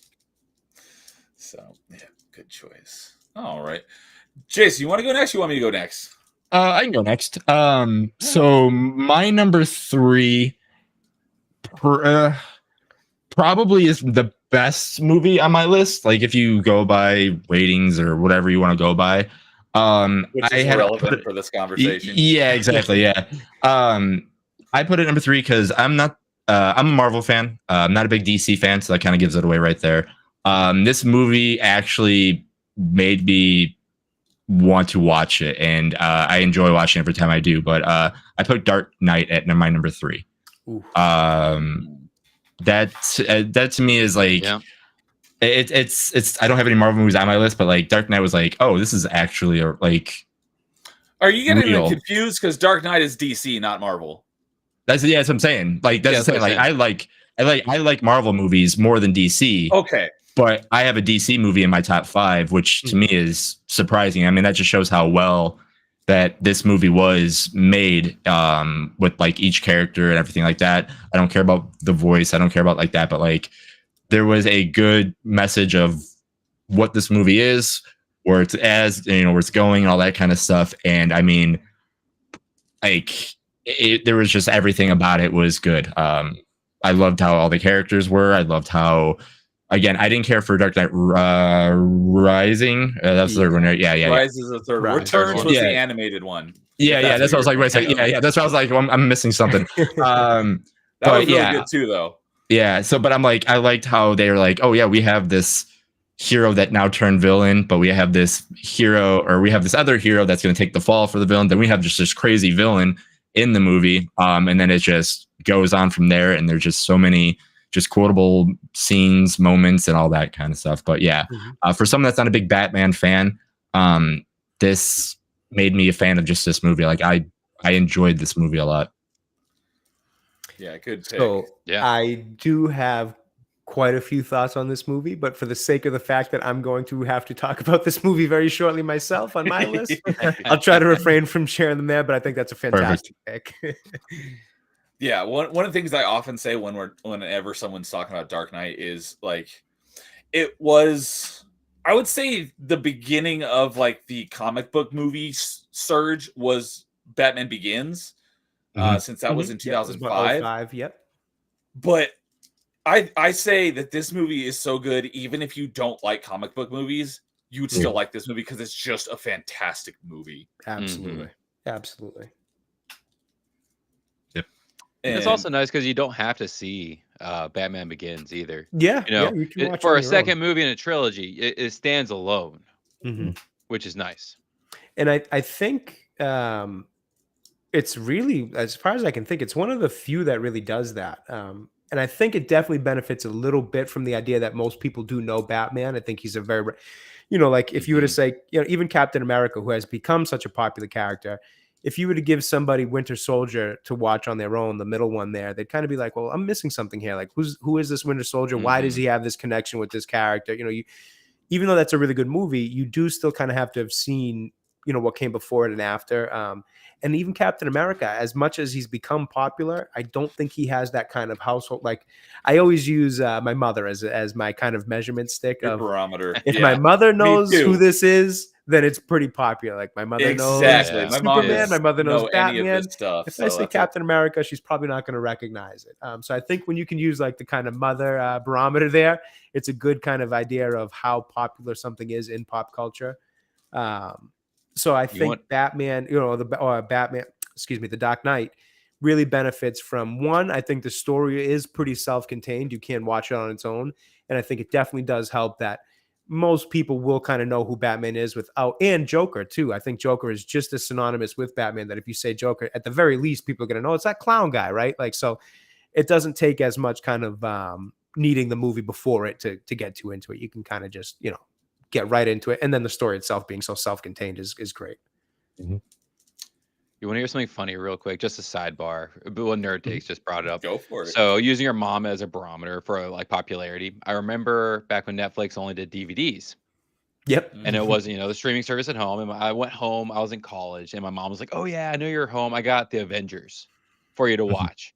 And I was like, yes. I saw it once at theaters. That was just awesome. I think I know where you're going with this. And it was the 1998 movie. I knew you were going to say that. And with Sean Connery and Uma Thurman. Yep. I was so mad. I was like, I don't even want to watch it. And now looking like, wow, hold on. This could be interesting because the cast alone. But then I was so mad. I was like, Mom, you don't know who the Avengers are? What's wrong? And she was like, oh, I thought you liked this old 90s movie. Yeah, that's a perfect example. Yeah, one is Avengers and one is the Avengers or the Avengers. Yep. Big difference that the word "the" makes. Yeah, it really does. There's another example of that is Arrival and The Arrival. Yeah. Oh yeah. I think Arrival was the one with Charlie Sheen in the 90s, and The Arrival is the one with Amy Adams and Jeremy Renner. I think it's backwards. I think Arrival is the Amy Adams, Jeremy Renner one. If I'm correct, I actually just watched it somewhat recently, so I think it's that Arrival is that one, and then The Arrival is the other one. Could be wrong, I think you're right. I just looked it up, and Arrival with no "the" is from 2016, and The Arrival would really obviously movie, be the one from the 90s. 96. So, but yeah. Let's see. I was going to say something about. Dude has a pretty good comment. Oh yeah, yeah. I was just reading that one. That's way your barometer than normies. I have no idea. Definitely got a pretty cool mom. I don't either. Yeah, if your mom knows who that is, and I don't know who that is, then yeah, you have a terrible barometer. But when we were talking about Dark Knight, it's just like, and the intro, the opening scene of that movie with the bank heist is so good. Oh, just the dialogue too, the lines in there is just They just keep taking each other out, and then he gets all of it about to himself. Yeah, great movie. So, all right. That would leave me to go with my number 3. And so my number 3 is one that has already been mentioned. And we were just talking about it literally seconds ago. The one that Matt was excited to see was the 2012 Avengers with, the MCU Avengers. That was probably one of the biggest summer blockbusters. Like, everyone I knew was so excited about that. That was like at the peak of like Marvel. I don't remember if I saw it multiple times in theaters. I think I did, because God, that was so much fun getting to see all our the favorite heroes all come together for the first time in a group team up movie. That was so good. And it's still so good. We rewatched all the Marvel movies because when my wife was pregnant 2 years ago, we sat down and watched them all in I think it was release order. I did that before seeing Infinity War. I went and rewatched everything. Still, the hair in the back of your neck rises, and that one scene when they're all fighting the Chitauri, and you're just like, yeah, the circle. So great. There's so many. The way they introduce everybody is so fitting to the characters too. With Tony meeting Cap in that first fight, I believe they're in Germany at that point in time when Loki's kind of taken over that museum or whatever it was, and he goes outside and Cap comes down just being Cap, a good guy, classic American soldier. In comes Tony with the flair and the music, the AC/DC or whatever's playing in the background. And, they have this bit of an interaction. And then, from there, they capture Loki. Thor comes in and his kind of like everybody just kind of comes in and gets introduced in their own like very authentic way to what they had been set up as. And then just the interactions are great. The inability of them to work as a team for so long or so much of that movie. And then finally they realize like, okay, we have to work past these differences and work together as a team, build up our strengths. The whole movie is just so well done. The score, the main Avengers, I think that's when we first hear the Avengers theme as far as the MCU goes for the first time. I don't think they used it in anything prior. Yeah. The theme, I want to say it was Danny Elfman, who might have been the composer on that one. Does a fantastic theme. It's just such a good movie. The action's great. The effects are great. Everything holds up. There's no, cheesy looking CGI. The suits look awesome. Everything's authentic. We get a Hulk that's very Hulk-like versus kind of the Hulks we get in the movies later from that, where he kind of tones down and he's not really the rage monster.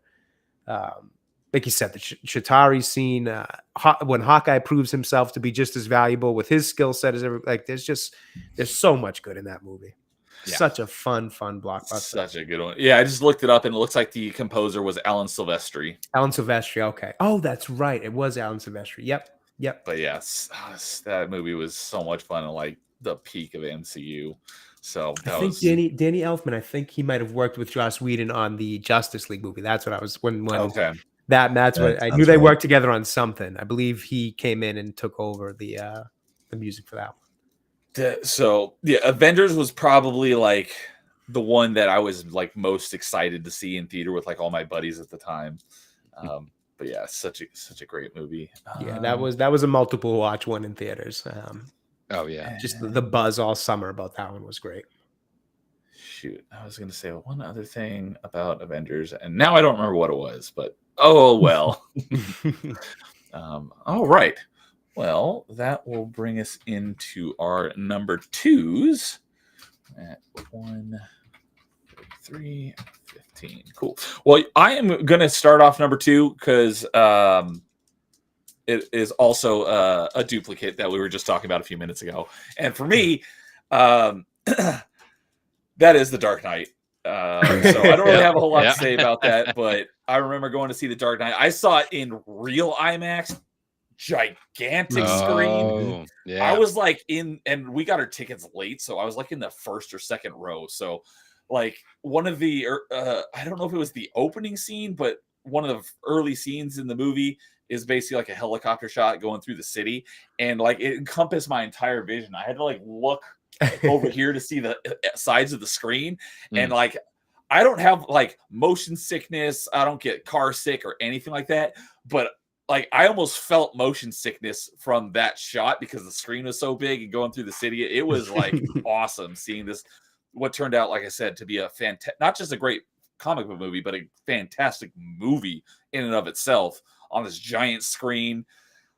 It was just so good. And that movie is fantastic. So the reason why I put Dark Knight over Avengers is because if I was going to pick which one I was going to, like, if you're just to say, gun to the head, which one do you want to watch more? I'd probably say Avengers, but Dark Knight is just such a great movie. That's what edged it out for me as putting it number 2 rather than the Avengers, is just because of how Avengers is a fun movie, but it's not like one of those, like, this is a fantastic movie everyone should watch. But Dark Knight's one of the movies, like, you should watch it because it's a great movie. And so that's what edges it out and put it in number 2 for me. But I remember seeing that in theater on the gigantic IMAX screen. That was, you know what? I saw it. I did see this one multiple times because I saw it originally on a regular screen, and then I saw it later on the giant IMAX screen. And it was just a great experience. I think that might have been the first time I saw a movie in like real full IMAX. The first time I saw like an actual movie, not like, because a lot of the early IMAX movies were just like these like documentary type stuff. Yes. And it was just like, it was almost more of like a tech demo for the giant screen and how crystal clear it looked and the amazing sound, but it wasn't like a real movie. I think Dark Knight was the first like real movie I saw in IMAX. And so that's another thing that edged out Avengers for me for the number 2 slot. So yeah. Yeah, I want to say that like 08 time frame was about when IMAX really started to take off in terms of, you know, them filming with the IMAX cameras and all that stuff, because I can't think of much before then that I was seeing in IMAX.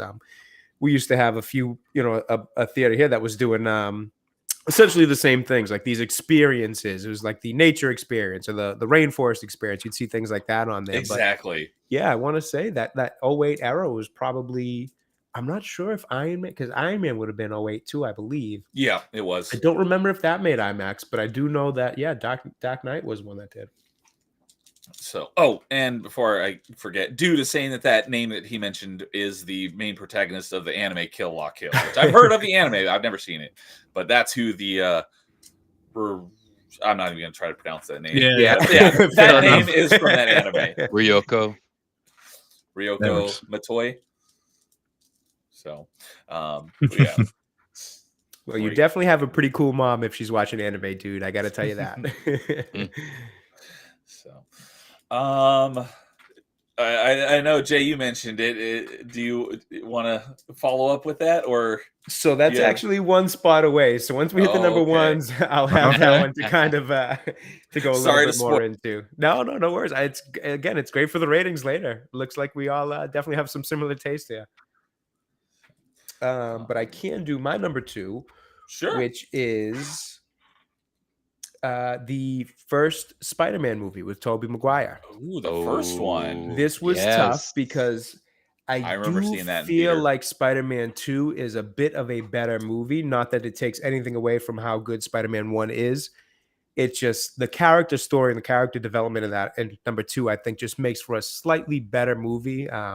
Again, no slight to the first, but the first one, I think, just hit me because my 2 favorite characters, I'm actually more of a DC fan when it comes to the characters and comic book stuff.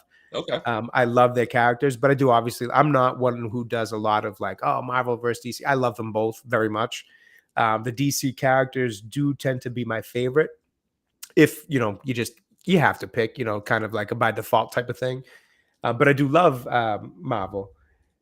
But my 2 favorite characters from each, not that it's super, original choices, but it's Batman and Spider-Man. Since I've been a kid, those 2 have been my 2 favorite heroes of all time. So when Spider-Man, and my Spider-Man love actually started first with the animated series from the late 90s. I love that. I want to say maybe like 96, 97 to whenever it ended.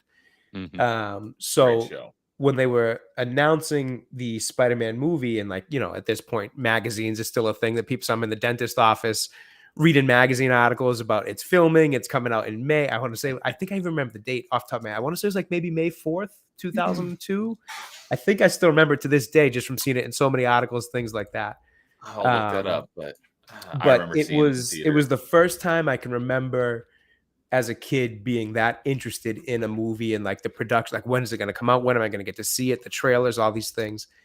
It was that, and then was I close? Off by a day, May 3rd. May 3rd. I knew it was somewhere in that range because I just remember seeing it so many times, because I was just looking for it all the time. So it was the first time I really got invested into a movie before it came out versus just like, when you're kids, most of the movies I watched as a kid was just VHSs that my family would give me, cousins, aunts that all had that, or would gift them on Christmas. Like this was the first time I was involved in or invested in going to the theater to see a movie. But beyond that, then the movie comes out and it's just a brilliant movie. It's such a good origin story and such a good Spider-Man movie. I think, in my opinion, it captures Peter Parker, his struggles, his life. There's emotion, there's good acting. I think Tobey Maguire was a great Spider-Man. He's my Michael Keaton for, that generation of the Batman fans. Mm-hmm. The Uncle Ben stuff is great. The Green Goblin, William Dafoe as Green Goblin is just like how. I mean, could you get much better? It was perfect. I His didn't know laugh, for his years that it was Willem Dafoe. And I thought it really. was William Dafoe. Oh, the Someone was name. like, Yeah, no, it's Willem with an Willem. E. I was like, Yep. what? And Similarly, he I is didn't know for many phenomenal. years that it was Liam Neeson. I thought it was Liam Nielsen until like high school. So I was like, no, it's Neeson. I was like, oh my god, I've been saying it wrong all these years. Yeah, fair enough. Not the most common name, so fair enough. But that one just, I truly, truly adore that movie. It was such a good movie, such a good Spider-Man movie. It was the first one, and to me, I know that in that era, you know, because we kind of went from the Christopher Reeve Superman eras in the 70s and 80s bit there. Obviously, they progressively got a little bit more silly.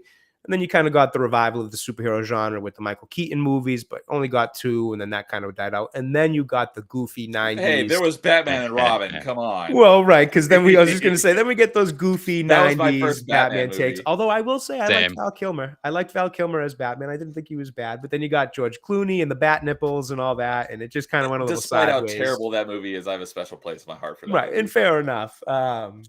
You know, so I think when I know Blade kind of, I want to say Blade maybe really kicked it off in like 99 or whenever that first Blade movie came out. I want to say Blade was 98. 98, 99, right. I know that one was the first one where we were like, oh, okay. But Blade never really stuff can be feels like, serious. right. It like kind of Yep. like, oh, we can make a 98. decent movie. But Blade doesn't feel as much like a superhero as, I say, didn't know X-Men it was Marvel did. for Yeah, literally no, like and a lot of people 15 don't. years. I had just no told idea somebody Blade that was a Marvel recently, and they were like, character. Blade's a superhero? I'm like, yeah, Blade's Marvel. They were like, no kidding. Like that but does then you not seem had, like a Marvel character at all. No, not by any means. So even when you watch that movie, it doesn't feel like you're watching a superhero movie. So like, I know it technically kicked off that kind of revival, but it doesn't feel like it. But then the X-Men movie obviously was a hit, which was great. I want to say that came out just before Spider-Man, so it was probably like 2000 maybe. And then for me, it was that Spider-Man movie that kind of really kicked in. Like, okay, so you can make good superhero movies. Oh, 2000. Yep. So then they would make Spider-Man 2, X2, and then unfortunately the third installment of both of those franchises weren't the best. So then the kind of superhero genre, you know, went away for really only a couple years till we got Batman Begins in 05. You know, and then 08 came with Spider-Man, Iron Man, all that. So long story short, I think that X-Men 1 and Spider-Man 1 really brought back like even though there was still some goofy movies that came out, you know, your Daredevils, your Electors, all that stuff. They kind of made people realize, I think studios realize, like, you can make a good superhero movie. And Spider-Man for me was that one that was just the nostalgia's there. One of my favorite characters. The nostalgia's there like crazy. It was so awesome to see Toby come back in No Way Home and all that kind of stuff. So my number 2 is Spider-Man for all those reasons. Nice. Oh, and a great song. I can't remember. Was it Nickelback? Who was it? There was a great song. Nickelback. Is it Nickelback? My Hero. Yes, that song is so good. I remember watching MTV to see it on TRL just so I could see glimpses of the movie and the music video and all that stuff. Like, it just brings me right back to being a kid and just loving that. So that was thought Nickelback got too much hate. I do too, to be honest with you. My wife actually mentioned that because I was listening to that song. I was like, oh, you know, Nickelback did this song. And she asked me, she's like, why does Nickelback get so much like goofed on so much? And I'm like, I really don't know. I don't think they're that bad. I think it just kind of became a meme, and the people love memes. They'll just meme it to death even before we knew what memes were. So I think they kind of predated that a bit. I think there's a documentary about that actually. About the hatred for Nickelback? Yeah, and how it just kind of came out of nowhere and just stuck to them. Nickelback was the first concert I ever went to. I like them. I got no issue with Nickelback, and I love that song to this day. I'm not gonna say they're great, at the gym. Oh, I love it. Yeah, I'm not gonna say they're a great band, but I do. I have always liked. Yeah, them. fair enough. It is some catchy songs. You gotta give them that. Yep, absolutely. Then before we get off the Spider-Man talk, we do have to not forget to say one of the best cameos in Spider-Man, and that is Bruce Campbell. Bones. No. That's a good one too. Randy Savage. Randy Savage. And they're actually both Bruce Campbell and Randy in the same scene. Well, same, you know. Generally. Yeah, actually, yeah. Bruce Campbell was in all 3 of the Raimi Spider-Mans as a cameo. Well, of course. Yep. Yeah. Yes. I'm One not of a big wrestling course. person, so I didn't think about Macho Man. Yep, I actually am a wrestling fan, so that's a great shout out. I think that was the first time well, afterwards someone told me that, oh yeah, it's a wrestler named Macho Man Randy Savage, that he's like some big shot in the WWF at the time. Yep. I was like, I had no idea, but yeah, he played a great role in that one. And that whole scene of that leads into the Uncle Ben getting ended. I don't want to make sure I don't say anything improper on YouTube here. And the ending of Uncle Ben, I remember that being the first time as a kid being like emotionally moved by a scene where it was like, he has at first, I even remember because I went to watch it with my mom and I think my brother. We went to one of those type of theaters that like serves you food, like back in the that era, would like you'd have these big long tables, you'd all sit in these chairs and they would serve you food and all that. I remember going to see it with my family, my mother, and there's that scene where the wrestling promoter kind of screws him out of some money, and he's like, oh, I missed the part where that's my problem. And then as soon as He uses it like a minute the guy later. comes back, robs him, and he uses it back. To this day, I remember my mom being like, "Oh, good for you," like giving that kind of like, "Oh, you got him back, good for you." The guy was a scumbag. And then shortly after that, we see what one unfolds, and I remember just being crushed, like, "Oh, Uncle." And I knew Uncle Ben, and I knew this was the character, so I knew Uncle Ben was going to go at some point, but I just kind of didn't expect it to play it out because it felt like such a I got you back kind of moment. And then you realize like, well, that's not what a hero does. So that's why he's now paying the price for it and all that. It's just such a good scene. Yep. So well written. And I remember that being the first kind of like emotional scene I saw in a movie where I was like a little choked up where I was like, oh, I wasn't expecting that. But there's so much good in that movie. I remember coming out of the theater, me and my friends were all like, where's a spider? Let's get bit. Right. We're joking. Only like, it was that easy. If one of us saw a spider, we'd be like knocking each other out to try to get to the spider first. Like, oh, I want spider powers. Yep. See, that's the funny thing. That was the one thing about the movie that I didn't care for as much because again, Peter Parker was smart. So like he built web shooters. Like he didn't get it from being bit. Like he got I was like, all right, that's fine. That's where you want to go. But I'm like, it'd been cool to see him actually build the web shooters. Yeah, but that was an issue I had from the but that's small, very small. Right. I don't think they leaned enough into his intelligence in those movies. Right. Right. I definitely think that was a bit of the character they left out, which was unfortunate. Because I think that's a great part. Right. It did still work. I don't think it was anything that ruined it. No. It was just like as kind of a Spider-Man purist, it would have been nice to see that side of it. And I actually loved how in No Way Home they kind of made a little joke about all that with the other two having build theirs and his coming at him and then being all kind of like grossed out by it, and him almost being proud of like, what, you guys can't do that. It was a cool little kind of nod to all that. It was. So going back just a little bit, Christian is saying that he didn't like how The Dark Knight overshadowed the rest of the Nolan trilogy, which understandable because it did. It does. It definitely does. So good. So I get that.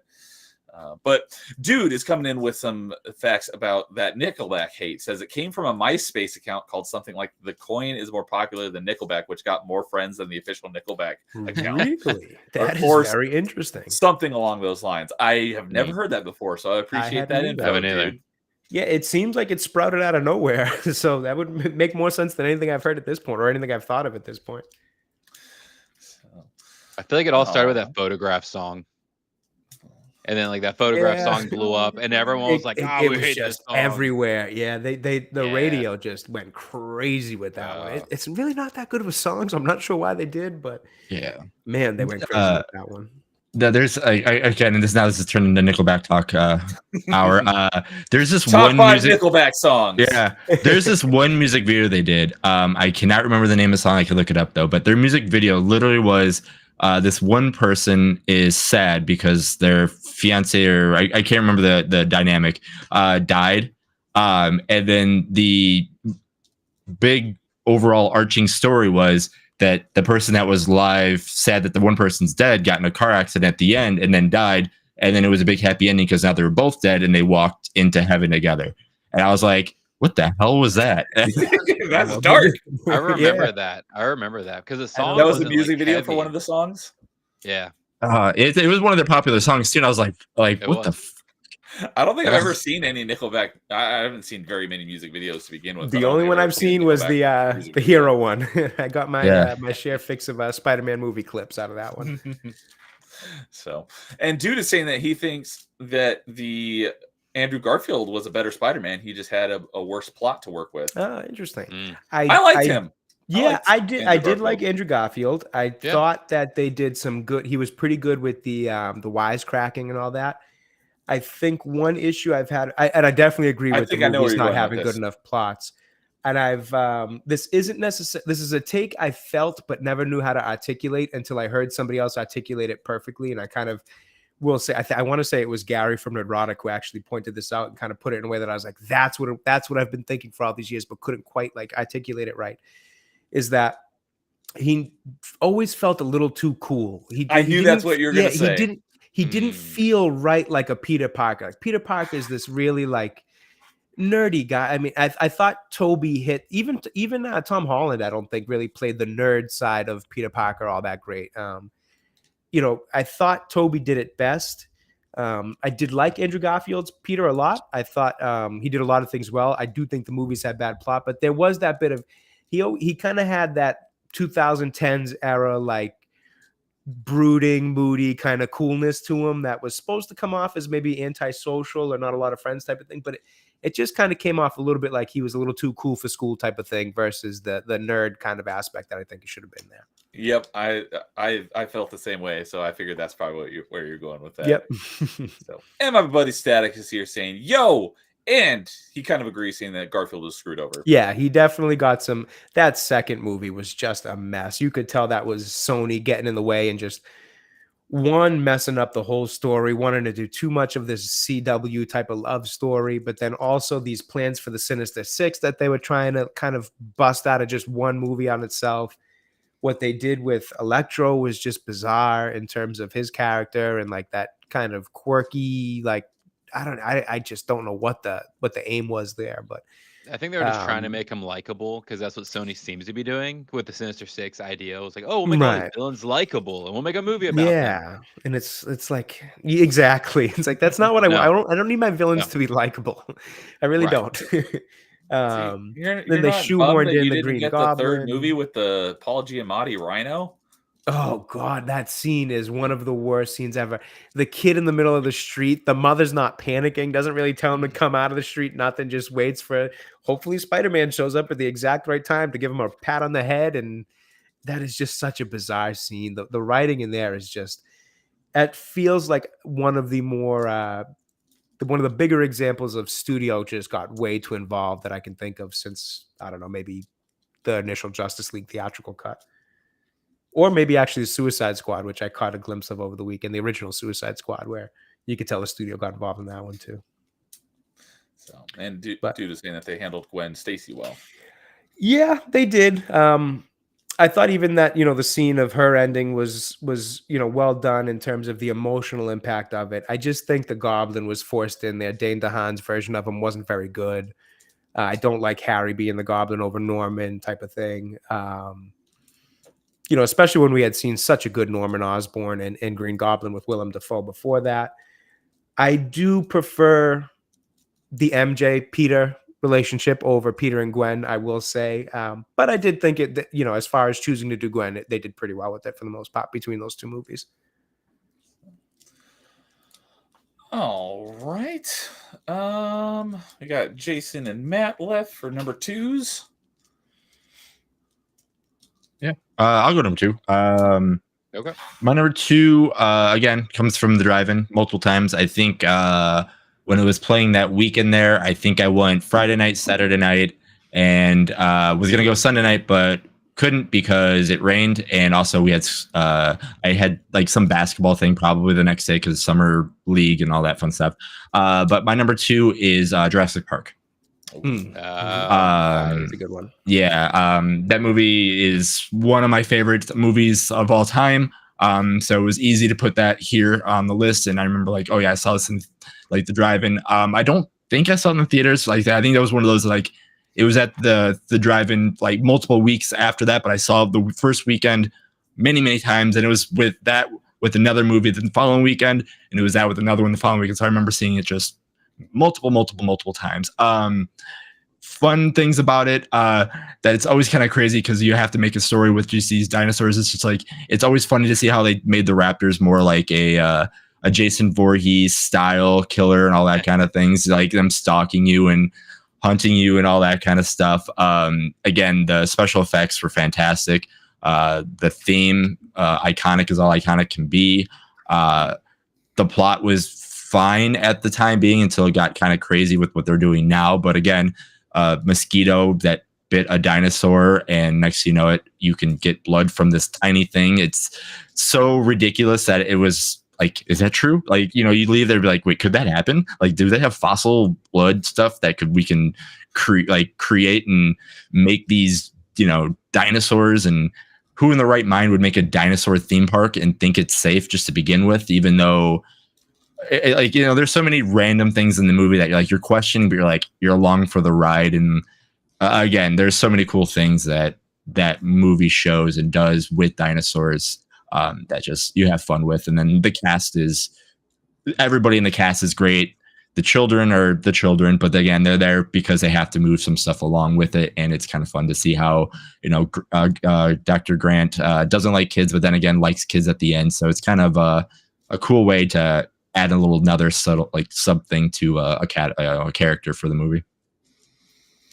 Yeah, and it was always cool. I remember, I think I would be shocked if any of you guys say you don't love Jurassic Park, but I didn't at first. Really? Wow. Were you just too little? Did it scare you? Yeah. Well, the first I didn't see it in theater. I saw it at home. Yeah. And well, I think it was my dad was watching it. I came in. It was the first scene where they're moving the raptor into the pen, and that one guy gets dragged in. And that scared the crap out of me. So I did not want to watch Jurassic Park for a long time. And I think it gave me nightmares for a while. But I did, once I got a little older, I did come around to love Jurassic Park. So, but yeah, not at first. Yeah, I remember, I don't know how old I was when I first saw it, but I just remember being like, oh, there's kids. And it was like, oh, I can relate to the kids as a kid. And of course, dinosaurs were always super cool. And then, right. What kid doesn't love dinosaurs? Yeah, right. You make it relatable. Awesome dinosaurs. Here we go. Mm-hmm. Yeah, looking at it from a more not terrified kid perspective, my one gripe about the movie is Samuel L. Jackson was killed off screen. Yeah, how did that happen? And that's just the one thing that never made sense to me. He was the way I took it is obviously he was in control of the in the computer room, and when the power and everything went out, that the Raptors were just out and about, and they just got him. That's how I think pretty much besides the T-Rex eating the guy on the I can't remember the actor or the character's name, the lawyer guy. I think the raptor was pretty much all the deaths except for the Dilophosaurus killing Ned Landry. Yeah. So like I said, there was pretty much all the raptors were deaths, and then there was one T-Rex death, and the T-Rex got the lawyer. Yeah. Classic. Yeah, definitely a good one. Well, I'm ready to mix it up. Is there no love for the newer Jurassic Park movies here? So I'm not a fan of them because they took it into the cloning. When I found out they were like, oh yeah, the daughter's the clone, I was like, wait, what? Oh god, I don't even think I made it that far to find that out. I think I watched the first one and I tapped out. I think I suppressed that or repressed that. Yeah, no. They end up turning into like, oh, we're not cloning dinosaurs. The cloning the dinosaurs thing was just like a cover up to be like, oh no, we're actually gonna clone people. And and I'm like, oh, what? Yeah, I thought Jurassic World was fun, but the two after it weren't very good. Yeah, I think I watched the first one of that, and I like Chris Pratt. I think he's a fun, charismatic actor. Even Bryce Dallas Howard, I think, has been good in a few things. If I think I have her name right. I always mess up when people have yes, that's names. Correct. But yeah, I think I watched the first one and was just underwhelmed and kind of Ron Howard's daughter. Yes, exactly. But yeah, I think I tapped out after the first. Well, the first of that trilogy. I think I like the second one better than the first one, just because it was more of a darker, scarier, more horror-esque kind of movie. Oh, it's on Lost World. That's interesting. No, sorry. The second of the Jurassic reboot World. Yeah.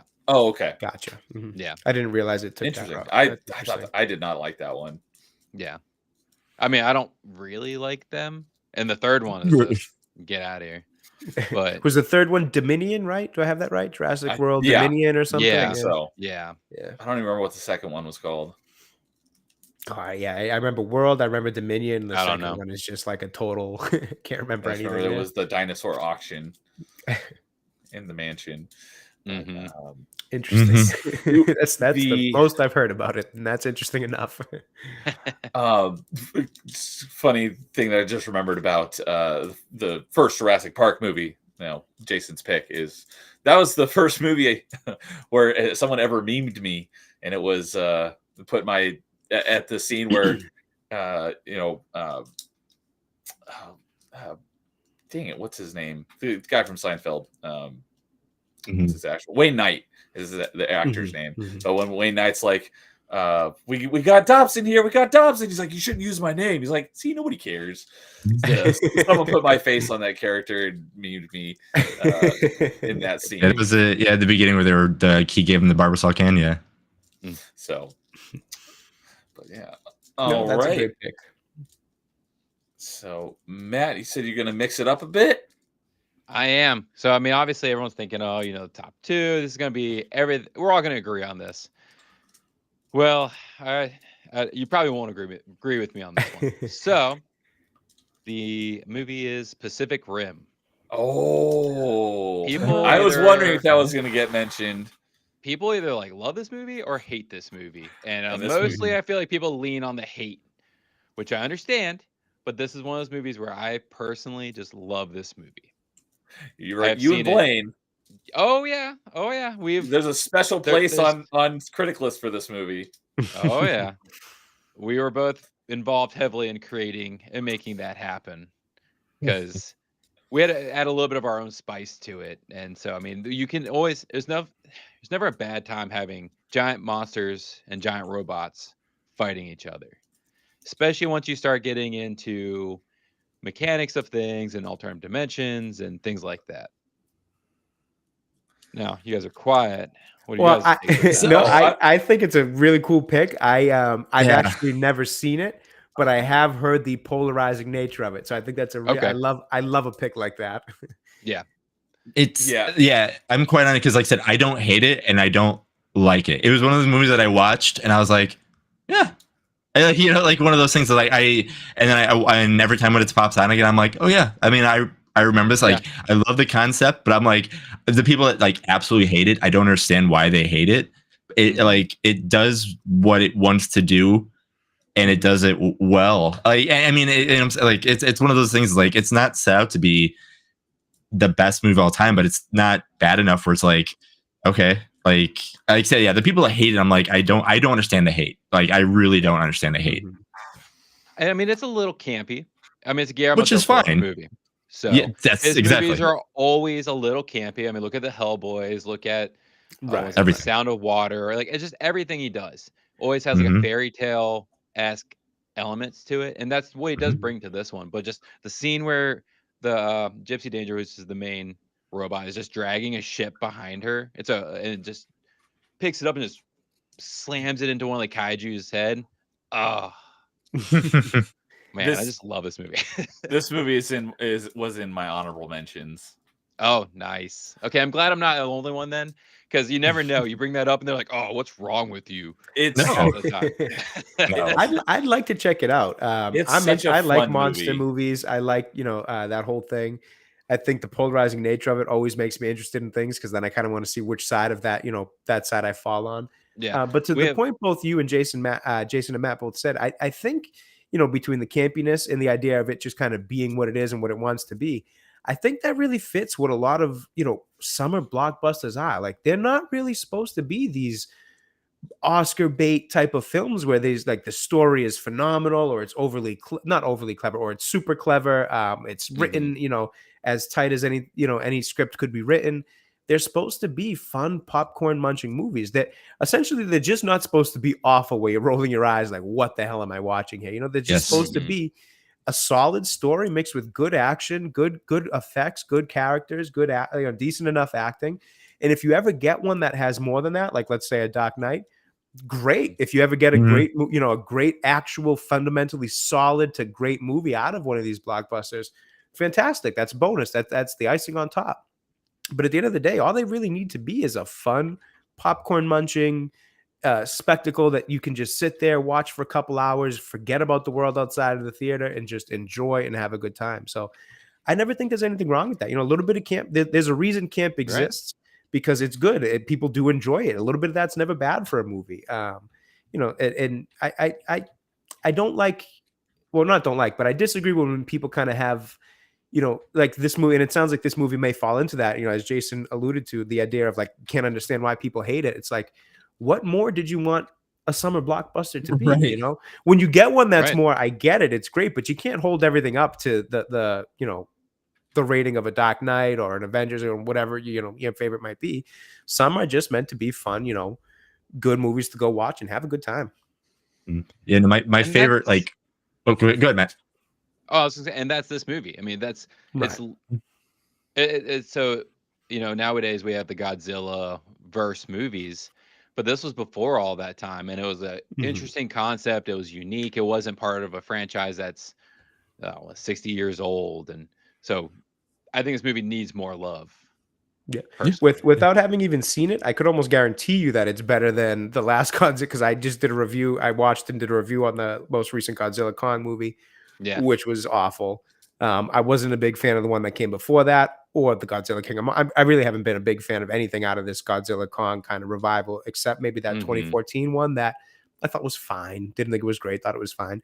So without even having seen this, I could be pretty well assured that this is probably better than anything that we've seen from those. And it did kind of, come before some of this whole like Avengers style Godzilla verse did. Yeah, I would love to hear your take on it after you watch it. Yeah, definitely. That one's going to add that one in Fury Road. They might be watches this week. Put those on the list. I remember.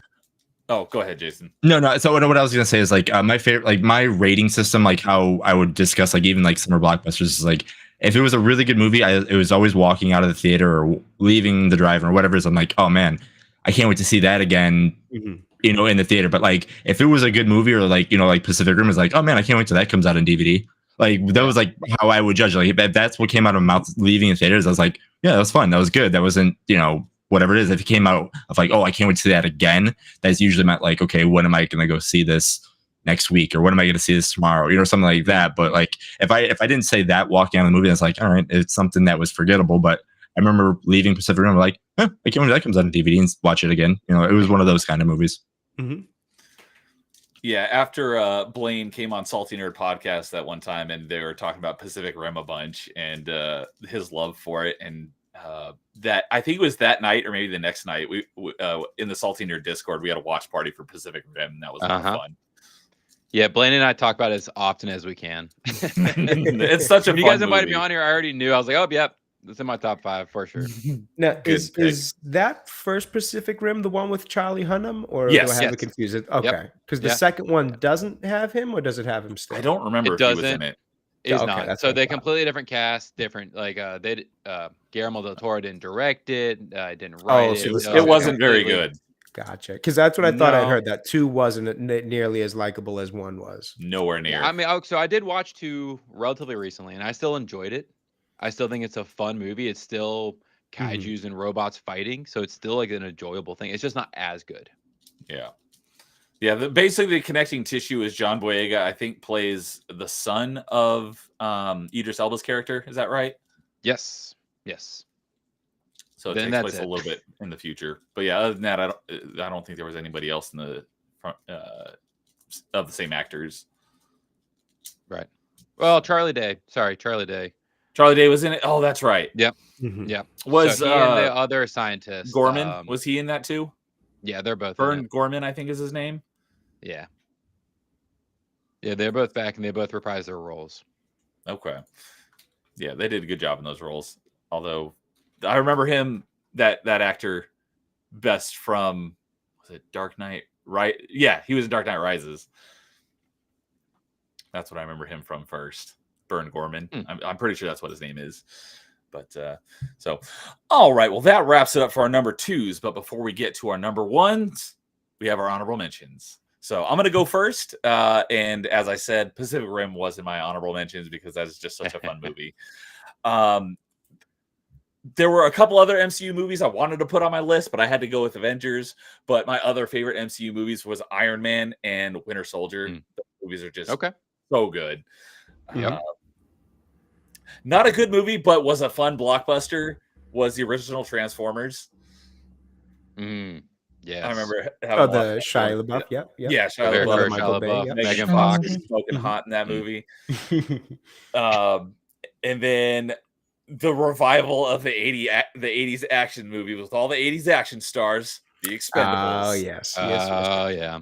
Also not great movies, but they're just fun action explosions and guns. Great stuff.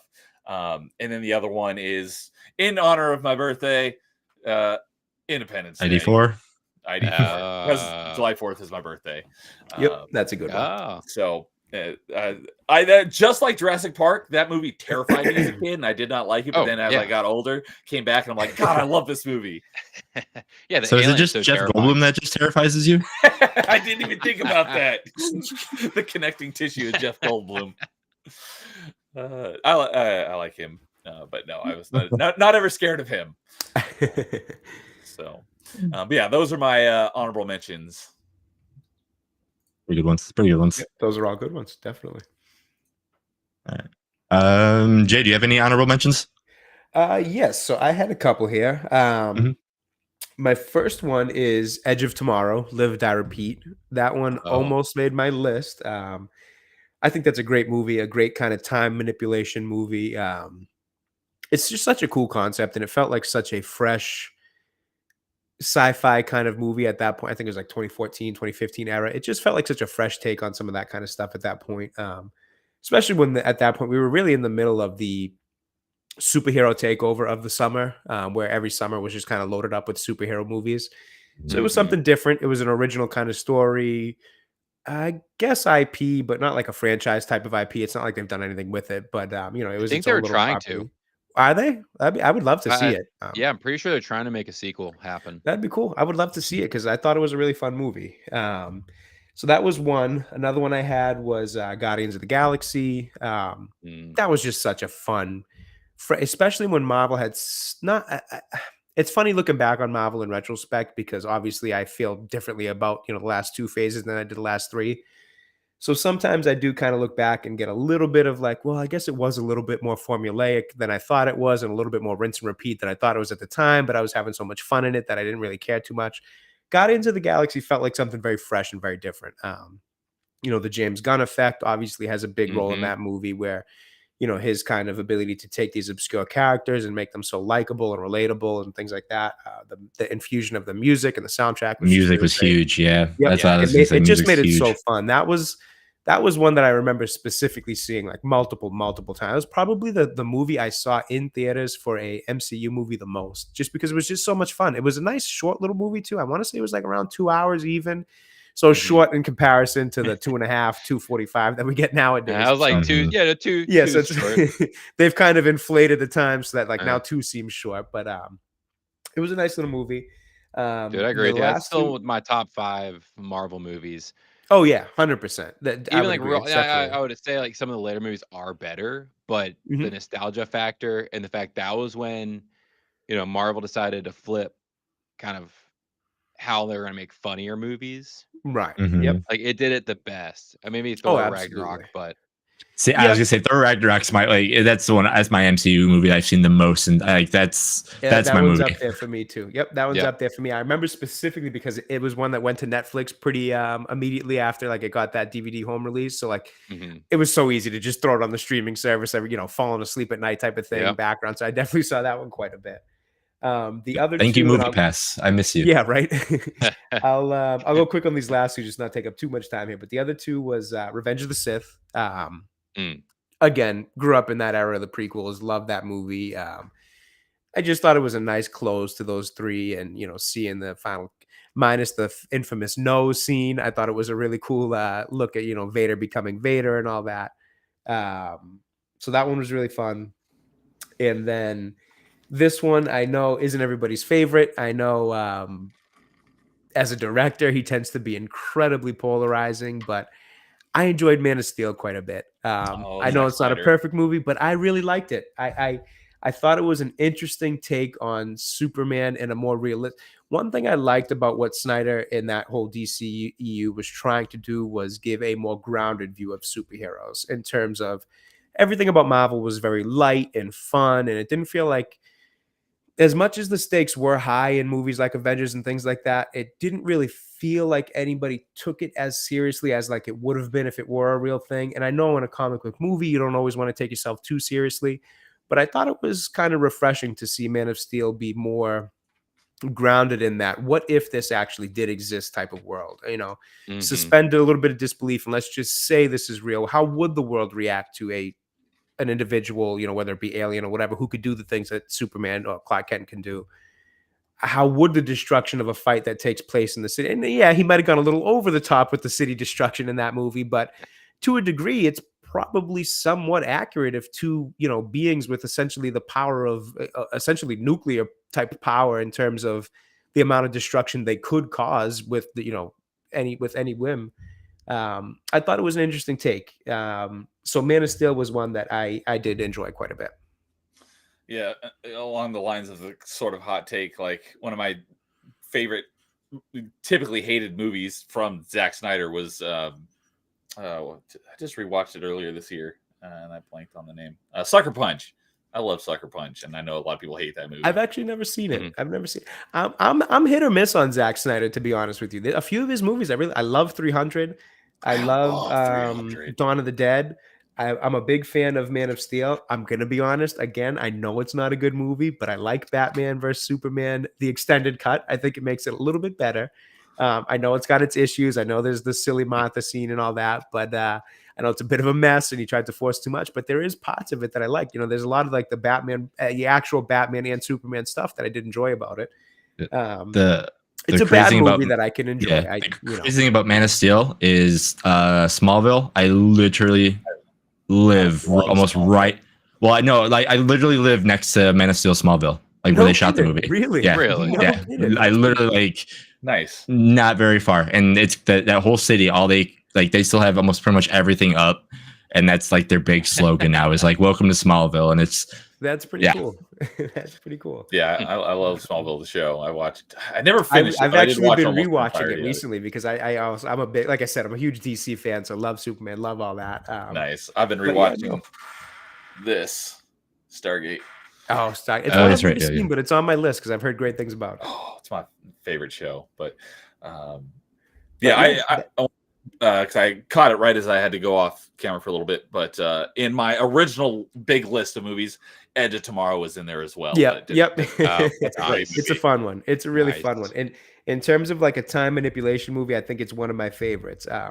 Having just watched and reviewed Madam Web earlier this year, as I'm watching it, the only thing I can think of is, man, this movie wants to do things that Edge of Tomorrow did, but just has no idea how to do it and how to do it properly. Because it wants to manipulate. They wanted to manipulate time and replayability of time and all that stuff. And it's like, all I'm thinking the whole time is like, man, I just want to go home and watch Edge of Tomorrow. I don't even want to do this review. This thing is so bad.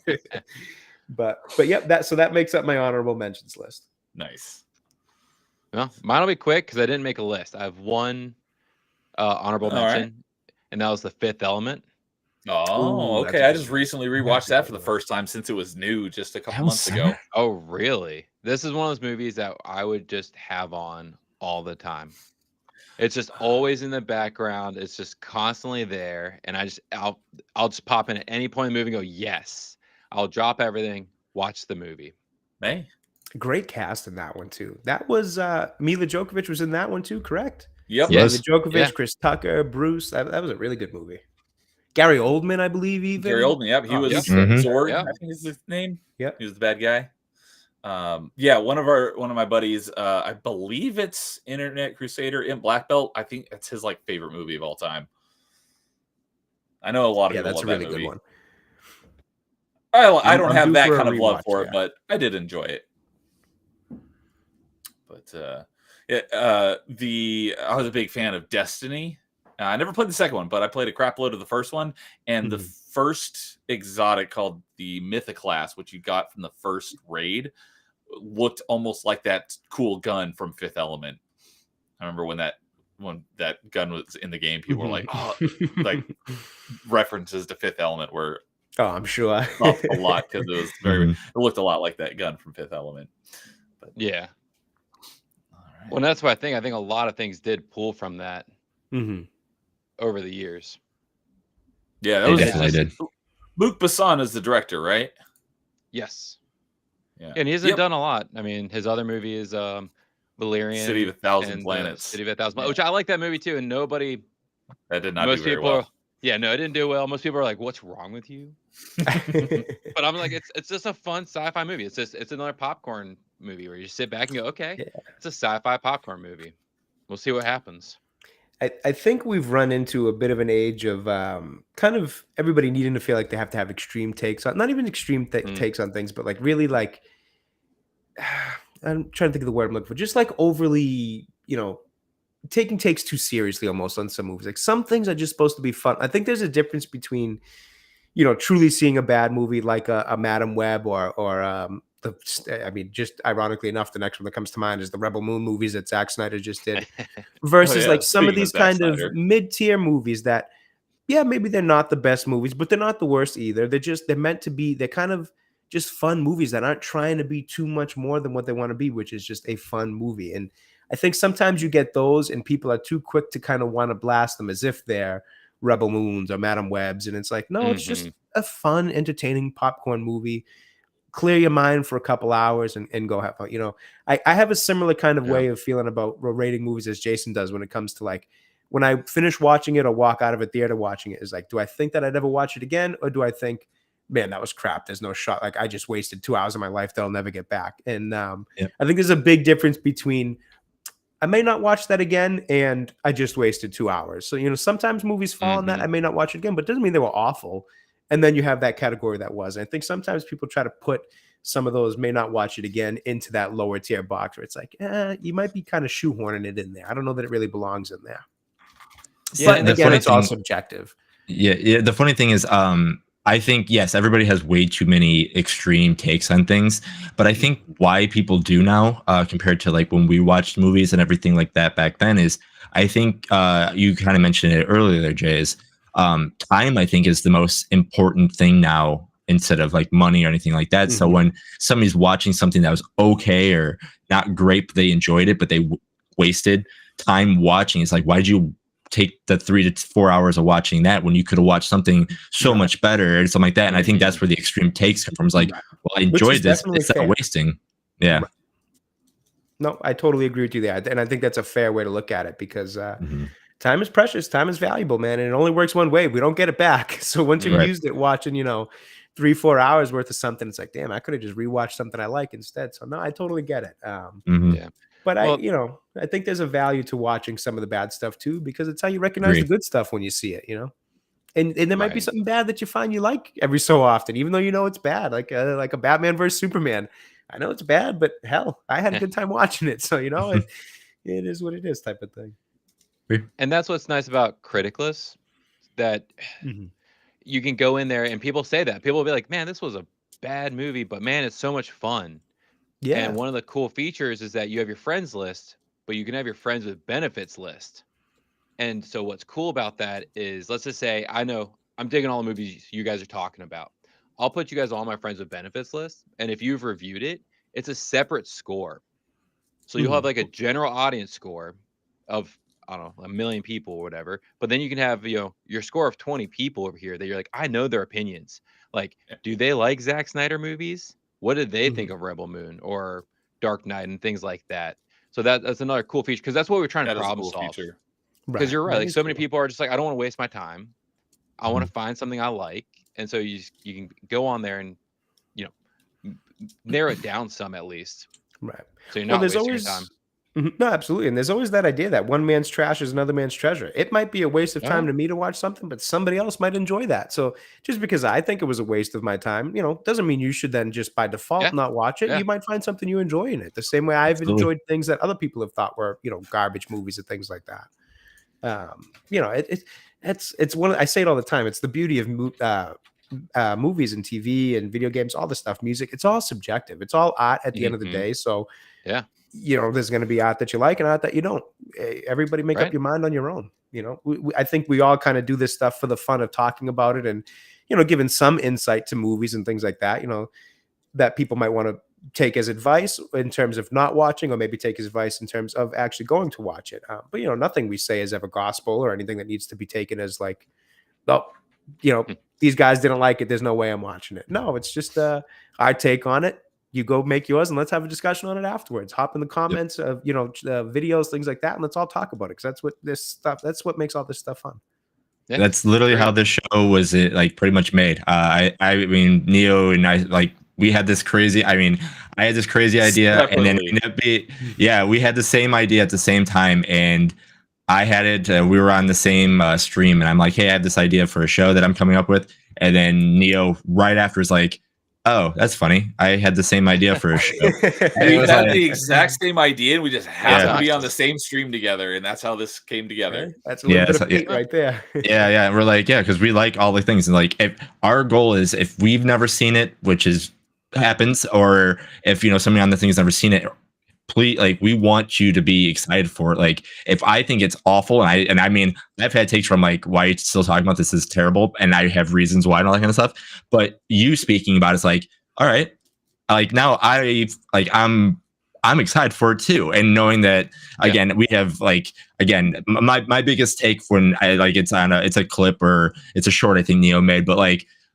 we always go back to the Super Smash Brothers Melee. That's the biggest one. I think the game's fine, but I don't think it's the best. And that's the one big hot take thing that I've gotten pretty much beat up for, but it's fine.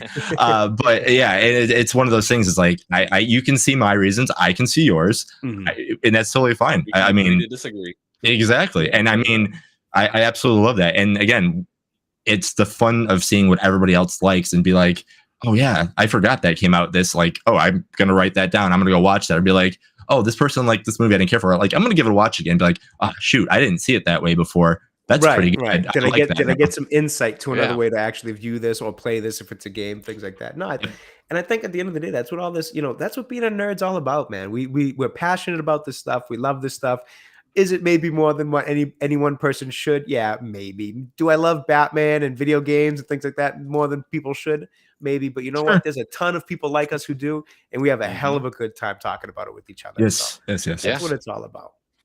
And for the record, I think Super Smash Brothers 64 is the best one. That's my favorite. Wow, the original. That's my favorite. I'm an N64 kid. It's my favorite. The originals, you can't beat the original for me. Interesting. Yeah, it's tough to go back to play that one, given how much the series has advanced since. So no, I definitely say that's a bit of a hot take. Not that it's a bad game, but the best one in the franchise. I've actually chatted with Craig in his side scrollers chats a few times when he was doing his Super Mario 64 playthrough. Actually, I'm a huge fan of. That's my favorite Mario game of all time. You can't tell me otherwise. I know it's got janky camera angles. I know it's not the smoothest, but I love that game so much. I was just an N64 kid, so to this day, it's my favorite Nintendo console. Everything on it's my favorite version of Nintendo games for the most part. Nice. I'm a diehard N64 guy. I love it.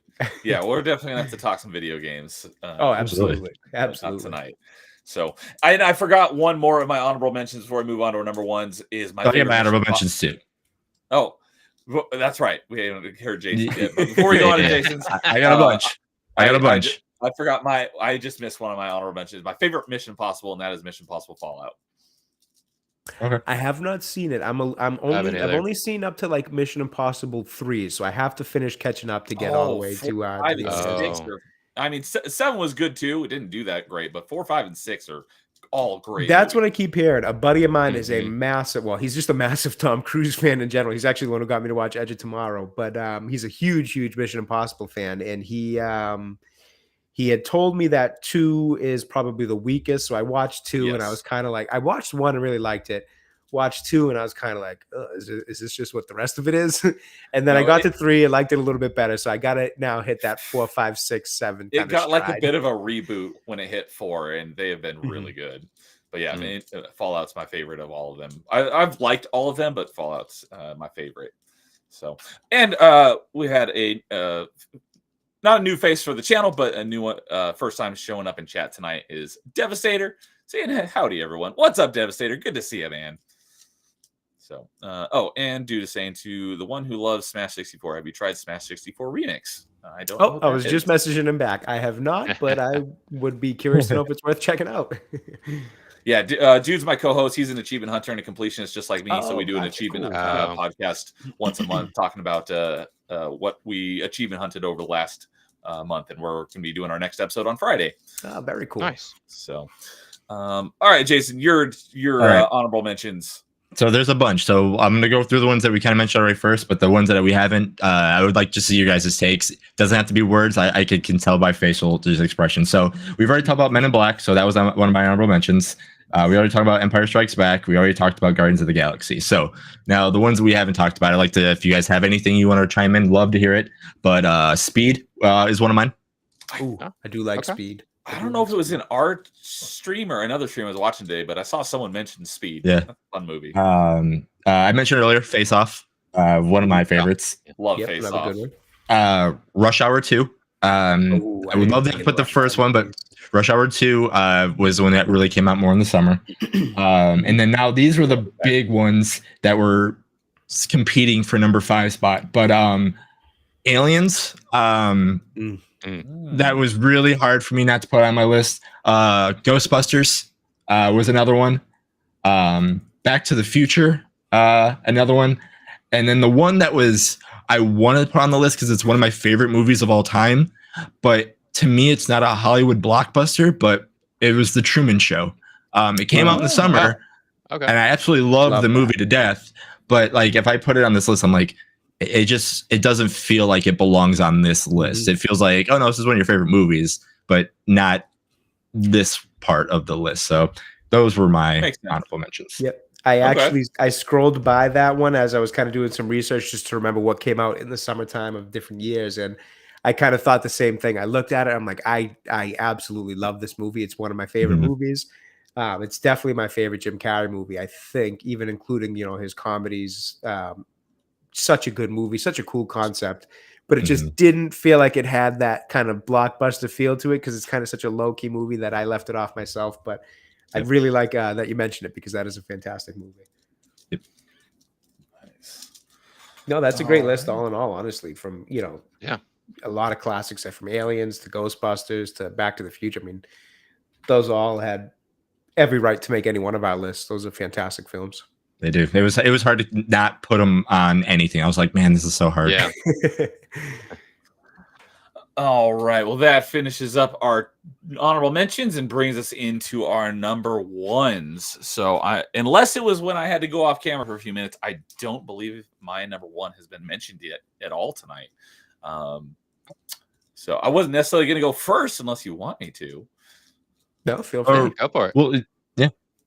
Okay. I think because typically I usually finish it off on our top fives, but it doesn't matter to me what order we go in.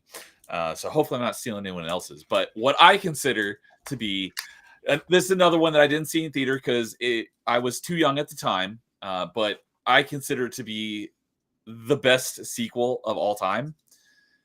And keep going. Arguably Arnold's best movie. Oh, yeah. T2. Terminator 2. Yep. Yeah. Such an amazing movie. Came out July 3rd, so the day before my birthday. I would have loved to have seen this in theater, but God, it's kind of like Alien, where the first one is more of a horror movie. So I'm not a big, not that I think Terminator 1 is a great movie, but I think Terminator 2 is far better. Similar to Alien, I'm not big on horror movies, so I was not a huge fan of Alien. I'm not a huge fan of the Alien franchise, but I did enjoy Aliens better than Alien. But I think Terminator 2 is still to this day the best sequel of all time and one of the greatest action movies of all time. It's just such a fantastic movie. I mean, the freaking T-1000 liquid metal was such a cool concept. Take the form of basically anything. I mean, what can you say bad about this movie? It's just, it was so good. Neo, I can't say anything bad about it because we're just going to combine it so we can just talk about it. That's my number one as well. Oh, there you go. Nice. There you go. No, Yeah. So, that's great. all right. I guess I did kind of steal your thunder then. No, it did not. You said it. I was like, oh, I was hoping someone would say, because I love talking Terminator 2. It is honestly my brother's favorite movie. And it's like in my top 3. We've seen that movie in theater countless times. Every time they do a re-release, we go watch it. We don't care how far we have to drive. We will go watch it. We've seen it in 3D. We've seen it in the extreme, whatever they call it now, the 4D. Yeah, we've seen it we've seen it in that. I mean, we've seen it so many times. We quote it to each other. Like, yeah, we absolutely love that movie, and it to me is like the movie to watch. But yeah, I'm with you 100% on that. Like, there's nothing bad I can say about that movie at all. Yeah, it's a really great movie. I agree with that assessment of the first Terminator feeling a little bit more like kind of thriller horror, being chased down. Well, I mean, I suppose there's still a chasing aspect of the second one as well, but it definitely has a bit of a more horror kind of thriller vibe to it versus the kind of action-packed blockbuster of the second one.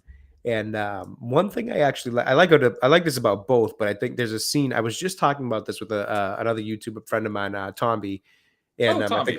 Tommy. I think it was with Tomby and Smoo and a few other guys, where we were talking about a scene of. We were just generally talking about how well written that movie is, the characters and everything in it, especially Sarah Connor, who is She's so good. Such a well written female character, and especially in a day and age where we're getting these female characters who are, just written to be essentially perfect in terms of they can do anything. It's almost this kind of overcorrection of what some people and critics and maybe Hollywood themselves thought was an issue that was going on, where there wasn't enough good female characters. When, I mean, you look at movies we just mentioned, Ripley from Aliens, all this, there always was, and they were so well written, and there's been this overcorrection of these kind of characters who are just good at everything, no issues, in terms of no issues in solving any problems or beating up anybody, all these kind of things. And there's a scene that is so well done in that movie where it's when she's in the the mental institution, or whatever we call it, asylum, whatever we want to call it, hospital. She's in there and she's locked up. And you can tell she's a badass. She's making this plan. She's working out in the cell. She's doing all this stuff to try to plan her escape. And all of a sudden the plan starts going into action. It's like, wow, she's so cool. This is awesome. She's a badass. And then she sees Arnold come off the elevator, and she turns into a mess, just a puddle of herself. She turns back into her Sarah Connor from the first one. Yeah, exactly. She just scared, breaks. witless, like not even witless, just scared, senseless, really, in terms of like, she can't think, like it's nothing but fear. She can't think of her son, anything at this point. Like everything, every plan, every ounce of strength and badassery that was into her just melts away, because she understands that this is a massive threat in front of me, and this is a threat that even I can't handle. And that's some strong writing of a female character that's relatable to anybody, because even men face that kind of threat at times. We can be the strongest of men, the most planned of men, whatever. But we all know that at some certain times there is stuff put in front of you where you have that holy crap moment. What am I supposed to do here? So it's relatable to men. It's relatable to women. It's relatable to humans as a whole in the human experience. And they did it so well, and it's so subtle. It almost goes unnoticed unless you're really paying attention, where they have all this buildup, and then all of a sudden, at a snap, she's just in fear on the ground, screaming, crying, basically a sense that her life is in total danger and there's nothing she can do about it. And then, like, the only way she breaks it is because of her kid. Like, her kid comes up to her and be like, "Mom, break out of it, because again, there's another threat coming. That's the biggest threat." And they have to get it together right away, or like, oh no, this is gonna happen, kind of thing like that. Yeah. And that's when the other side of the strong female character that's written in that comes out, because then that maternal instinct of I'm a mother, I need to protect my son, kicks in and snaps her out of it. So it's it's like subtle to a degree. I mean, it's not, because she acts it so well in that scene. I mean, the acting is brilliant, and you can see her kind of go from that strong with the plan to melting to a puddle to then very quickly snapping out of it to protect her son. It all happens very quickly in a brilliantly written and brilliantly acted scene.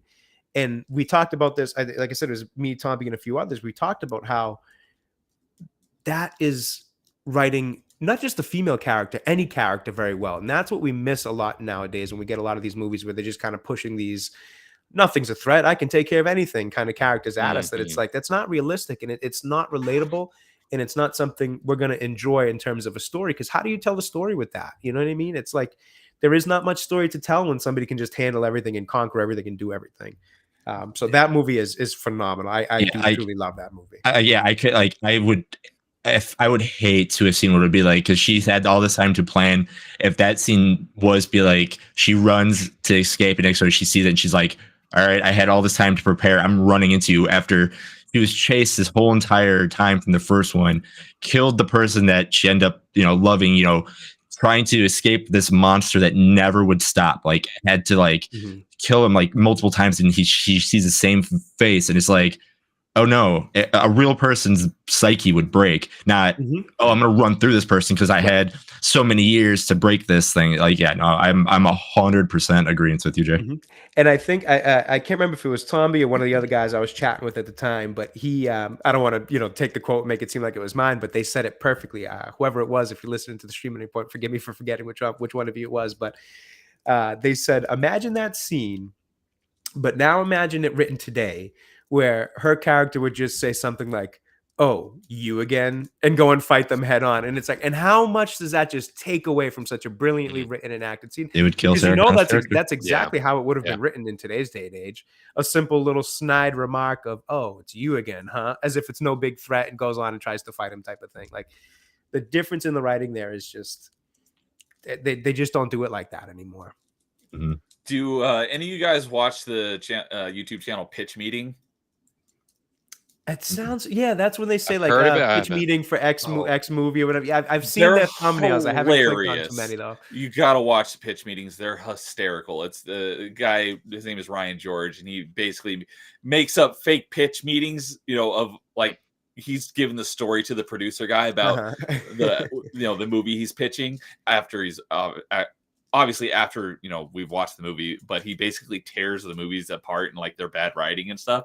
One of the ones he did for one of the Disney Star Wars was like had to do with Rey. It's like, oh, so you did the classic hero's journey, just cut out the entire middle part. Like, yeah.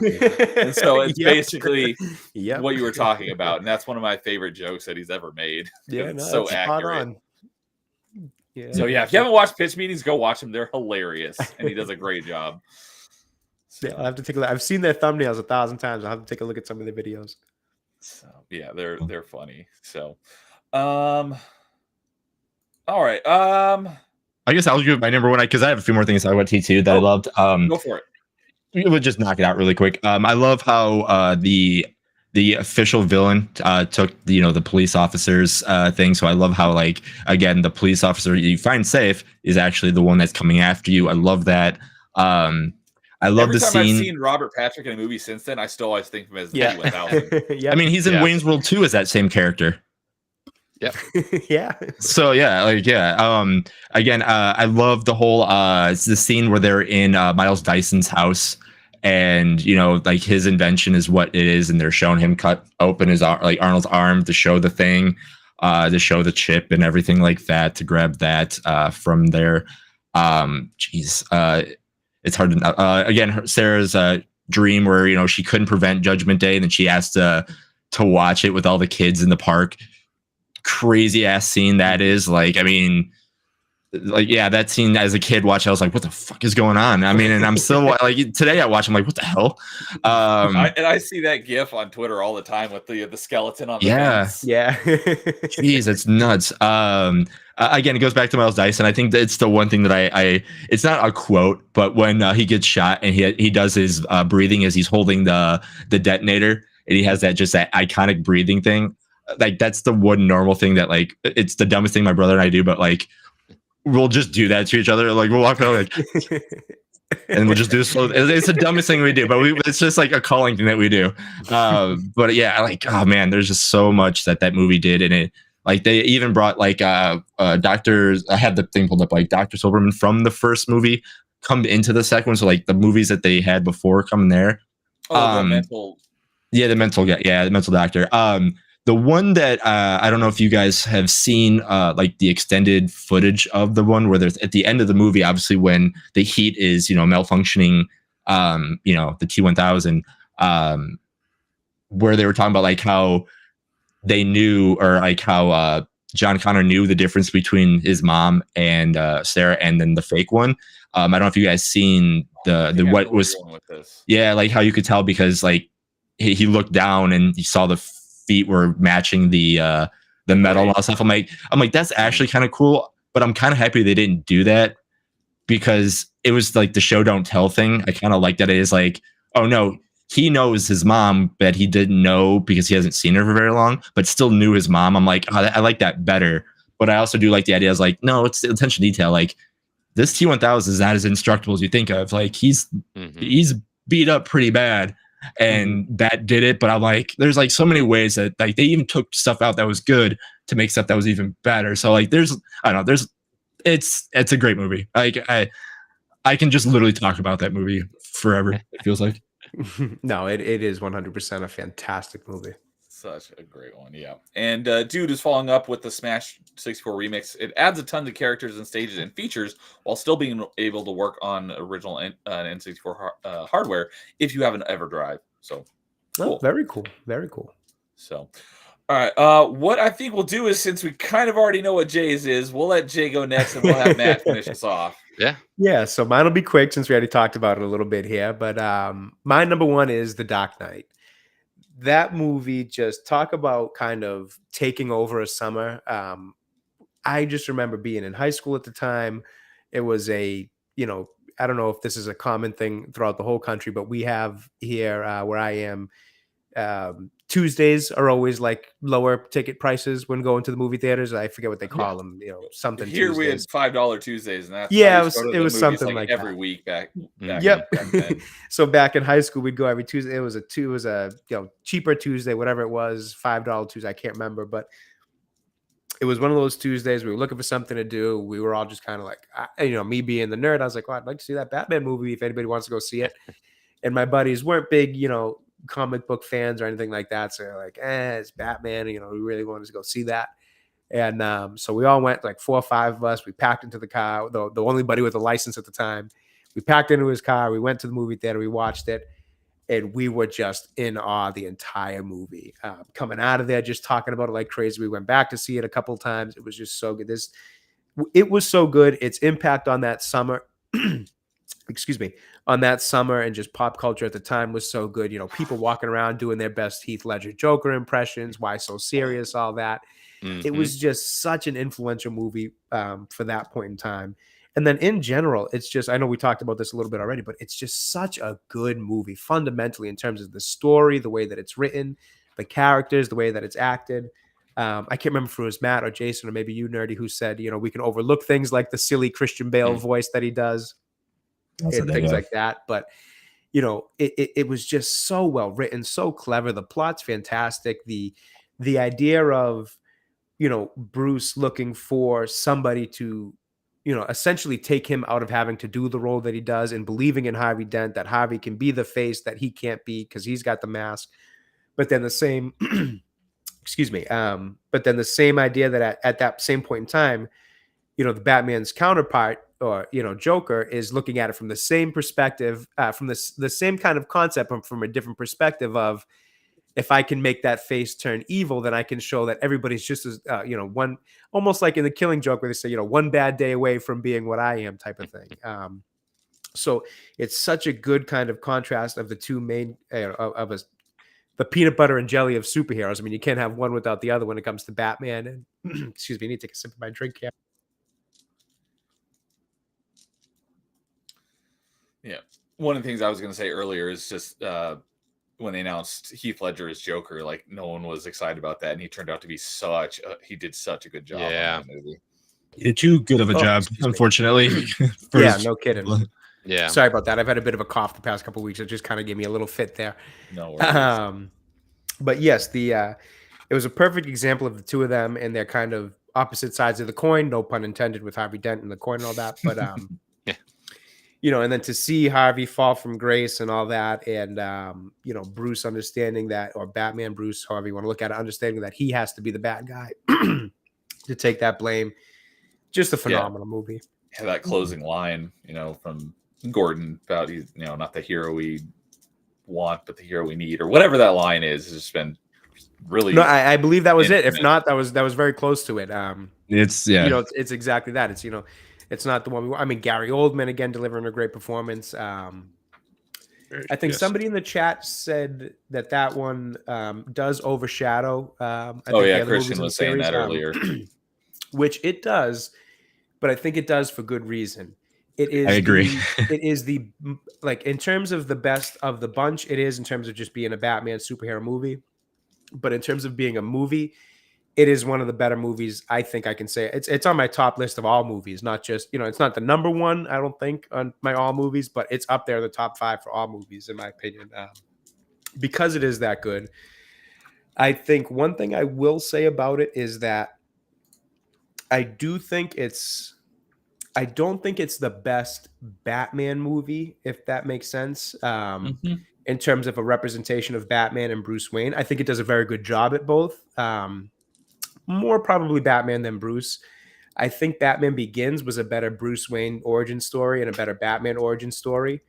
I think that's a great movie too. Yes, very good. And I think it does a better job at the Batman side of things.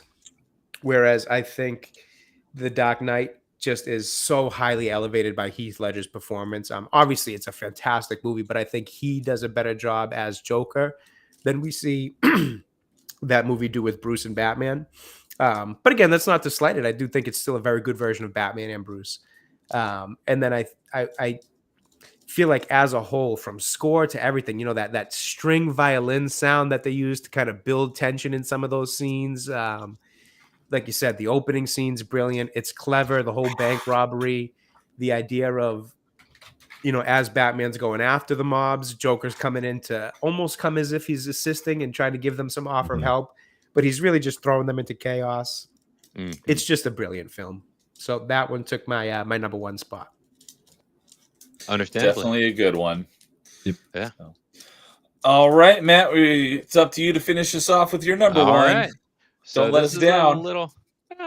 No pressure, no pressure. So this one's a little different. It's Baby Driver. Oh, I've always wanted to see that one. Yeah, this is one of the movies that always kind of it always sets my pulse. It's about racing. Not racing. It's driving fast with loud music is basically the majority of the movie, and it is constantly it just sets my heart a pounding when he's just racing. I'm just like, yes, this is street racing. It's basically Need for Speed meets, I don't know, a Payback or something like that when you're talking in the game world. And it's such a fun movie, and it's Edgar Wright, and I don't know if you guys are familiar with Shaun of the Dead, Hot Fuzz. Oh, Edgar Wright stuff is one of my favorites to watch. Yeah. I didn't realize that was Edgar Wright. Yeah, this is his, I don't know, 4th or 5th movie, I think. He it might be even more, right? And he did. The Simon Pegg kind of trilogy of movies there, not the Cornetto trilogy. The Cornettos. Yeah, I know they're not quite, one story related to the other, but Hot Fuzz and all those. Hot Fuzz is my favorite of those. I do love Hot Fuzz. Same. It didn't come out in the summer, or else. Yeah. Fair enough. Well, just like my favorite movie of all time, the first Matrix was in March, so it didn't qualify. Otherwise, that would have been easily number 1. That was my easy number 1. Yeah, that would have made mine. Good thing it didn't come out in May. Yeah.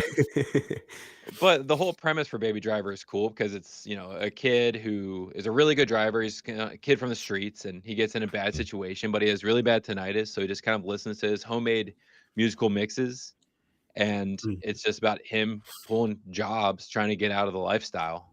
And then the supporting cast is really what makes this movie, on top of the music and the subtle things in the background.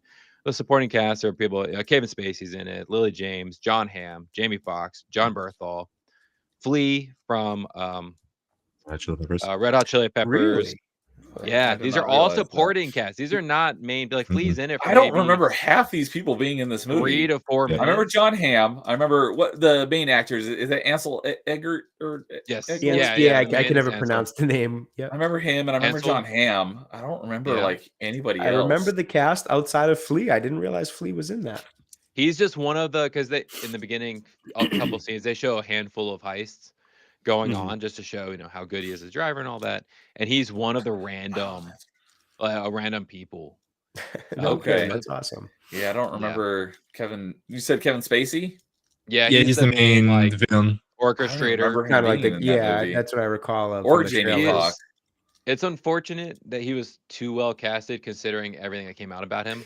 Yeah. Yep. And he's constantly Yep. like, "This is my baby," and you're like, "Oh, Yeah. Whoops. Yep. that does not age well." Yeah, it's a Wow. rough bit of dialogue there, considering things. Yeah, that still makes me cringe every time I watch it. But I'm like, God, everything else Yeah. is so great, like the race, the driving, and the music. Yeah, I remember So- music being a big part of that movie. That's what I say. You're talking about like the supporting cast, like all these character, like all these actors that are the supporting cast is great, but the best supporting actor, and again we've said music is the music. The music makes Oh, this movie so good. Like that's the reason why he's such a good wheelman is because of the music. It's got a it similar is- music vibe to Guardians. It does. Yes. It does. Yes. Except that this is at least more because he customizes all the songs. So it's Mhm. not, Guardians was just, oh, I'm going to play this song that's perfectly at the time. Whereas this movie is like, we made these songs to fit perfectly to this driving scene. Mm-hmm. Who does that? Right.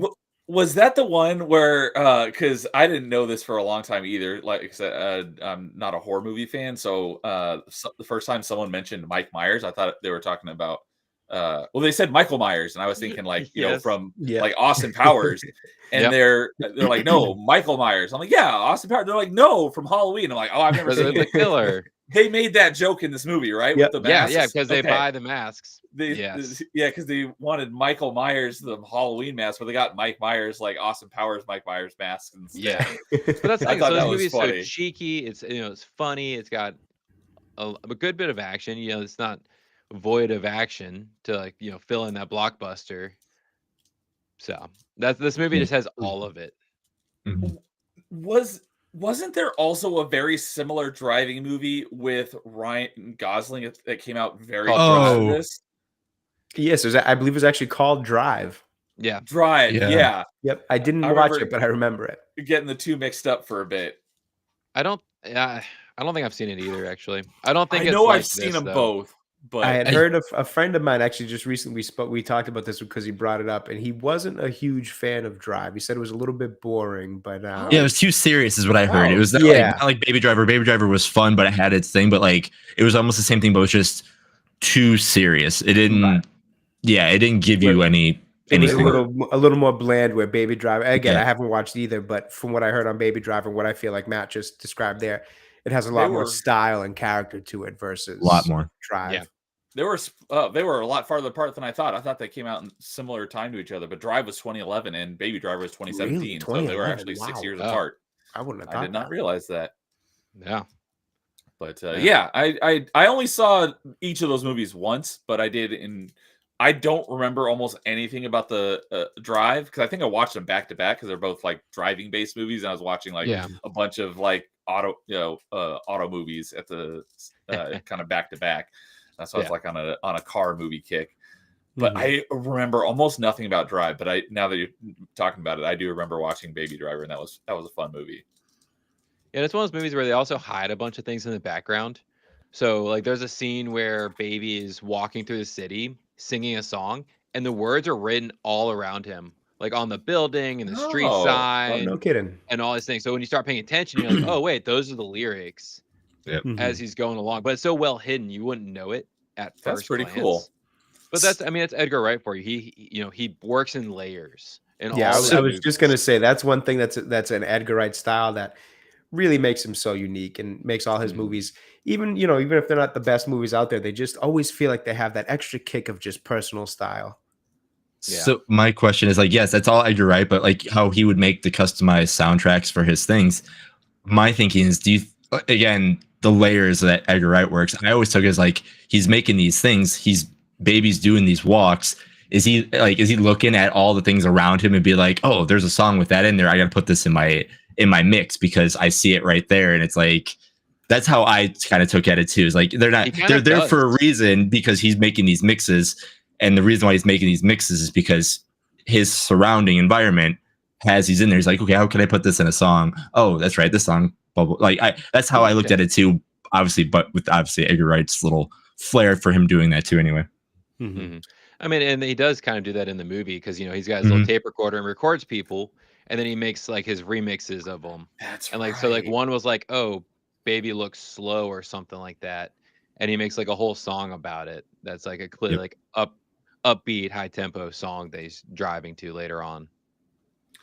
So looking at his filmography, he also directed Scott Pilgrim versus the World and most recently Last Night in Soho, which I have not seen that one. I have not seen that. I didn't see that one. I would have loved, just on an Edgar Wright thing, I would have loved to have seen his version of Ant-Man. That could have had so much potential to be so cool. And I have a feeling Marvel didn't mess with them.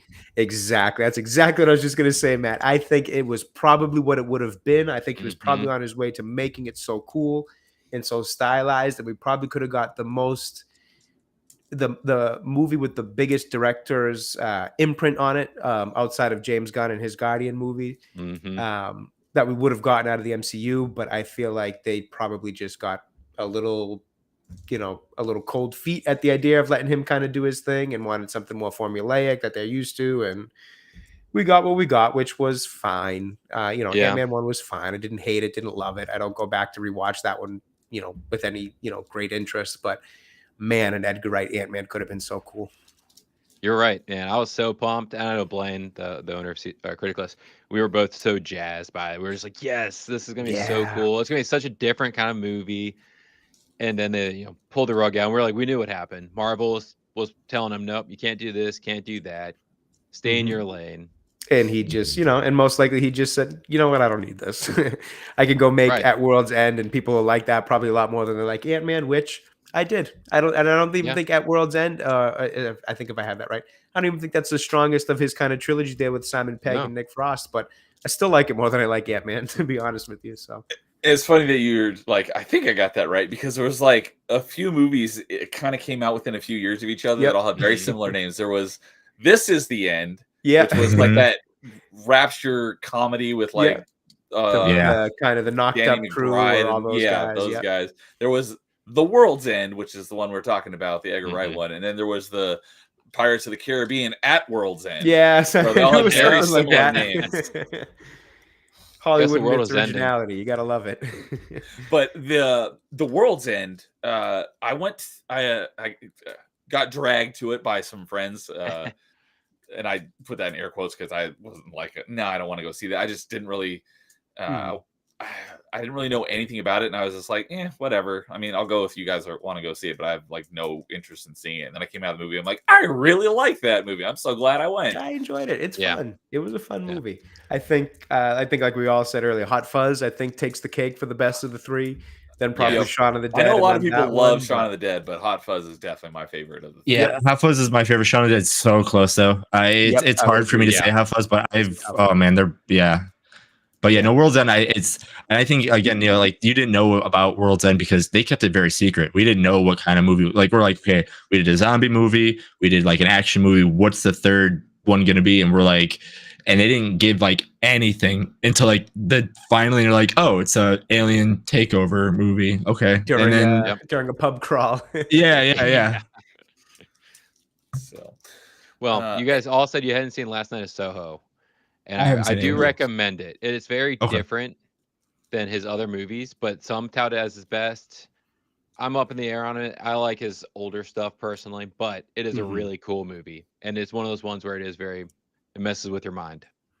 Yeah, I've heard the name of the movie, but that's it. I know nothing about the movie. What's kind of like the general premise without really spoiling anything? Ooh. So is that a complicated question? It kind of is. It's also been a hot minute since I've seen it. So I don't want to say something and realize that's a spoiler. All right, I've got to Well, if you just have downtime, you should check it out. Okay, so it's got Anya Taylor-Joy and Matt Smith is in it. Oh, Yep. Matt Smith. I don't see Actually, any I like other Anya Taylor-Joy too. I think recognized. she's pretty good. Yeah, Anya Taylor-Joy. So many people call her Anna Taylor-Joy. It's Yeah. Anya. There's a Y in it. Yep. The only other recognizable name I see in the list here is Terrence Stamp, but he's silver-haired gentleman, so he's probably a very small role. But anyways, the IMDb summary says aspiring fashion designer Eloise, I don't know if I'm pronouncing that right, is mysteriously able to return to 1960s London where she encounters dazzling wannabe singer Sandy, but the glamour is not as it seems and the dreams of the past crack and splinter into something darker. Interesting. So I might have to give that a watch at some point. Yeah, I'll check out anything that Edgar Wright does, to be honest with you. So I'll be checking that out. And a few minutes ago, right before we are wrapping up here, good buddy Amon Ross coming in saying, "Moo! What's up, Amon Ross? Moo to you too." So, all right. Well, that was a blast talking movies with you guys. I'm so glad you guys were able to come on and just make this a fun time. Yeah, absolutely. So, thanks for having me. Yeah, thanks. This was great. Yeah, I had a blast. So we will go around and let you guys plug anything that you want to plug. So let's go ahead and start with Jay, and we'll work counterclockwise. Yeah, first off, just thanks for having me. This was a total blast. It was great, finally getting to chat with you via voice, Neo, and to meet you, Jason and Matt. This was really, really fun. In terms of myself and what I got going on, I've had a busy couple weeks kind of in real life, so I've been a little bit away from videos and streams, but coming up, I will be doing a couple videos. One will be a review of Beverly Hills Cop Axel F. I will also be doing something on the Agatha All Along trailer that we just got from Marvel. I have my thoughts on it. I'll save those for the video. We'll see about that one. And then just a little bit more gaming streams, a little bit sporadic. I don't have a solid schedule in terms of streaming just yet. It's kind of been a little bit when I can type of thing. So yeah, just look out for that. And if you enjoy, just feel free to take a look at the channel, give a subscription and all that. And, just enjoy. Cool. So yeah, I've got your link in the stream description for anyone watching this after fact, but I did also just drop it into the live chat. So if anyone here wants to go give Nerd Takes a sub, there is a link to his channel. So appreciate you coming on, and it was great having you. No, absolutely. It was a great time. So, Matt, anything you want to plug? Tell us a little bit more about Criticless. Yeah, well, first off, thank you guys for having me on. It's been a blast. I've always loved to talk about movies and hearing people's takes on movies. And I would just want to say I hope to see all of you guys on Criticless. We're either criticless.com if you want to be on our web, or we're on Apple and Google if you want to give in to the app overlords. Just come, kick it, drop movie reviews. We have a lot of cool things cooking. So if you don't want to talk about apps or movies or shows, go ahead and just at least join the band now before we start dropping the game reviewing. Because I know that's forward to that. Yeah, we've heard that a lot. Gaming. Yep, that we've heard a lot, and then we have big plans to add books and then maybe music down the road.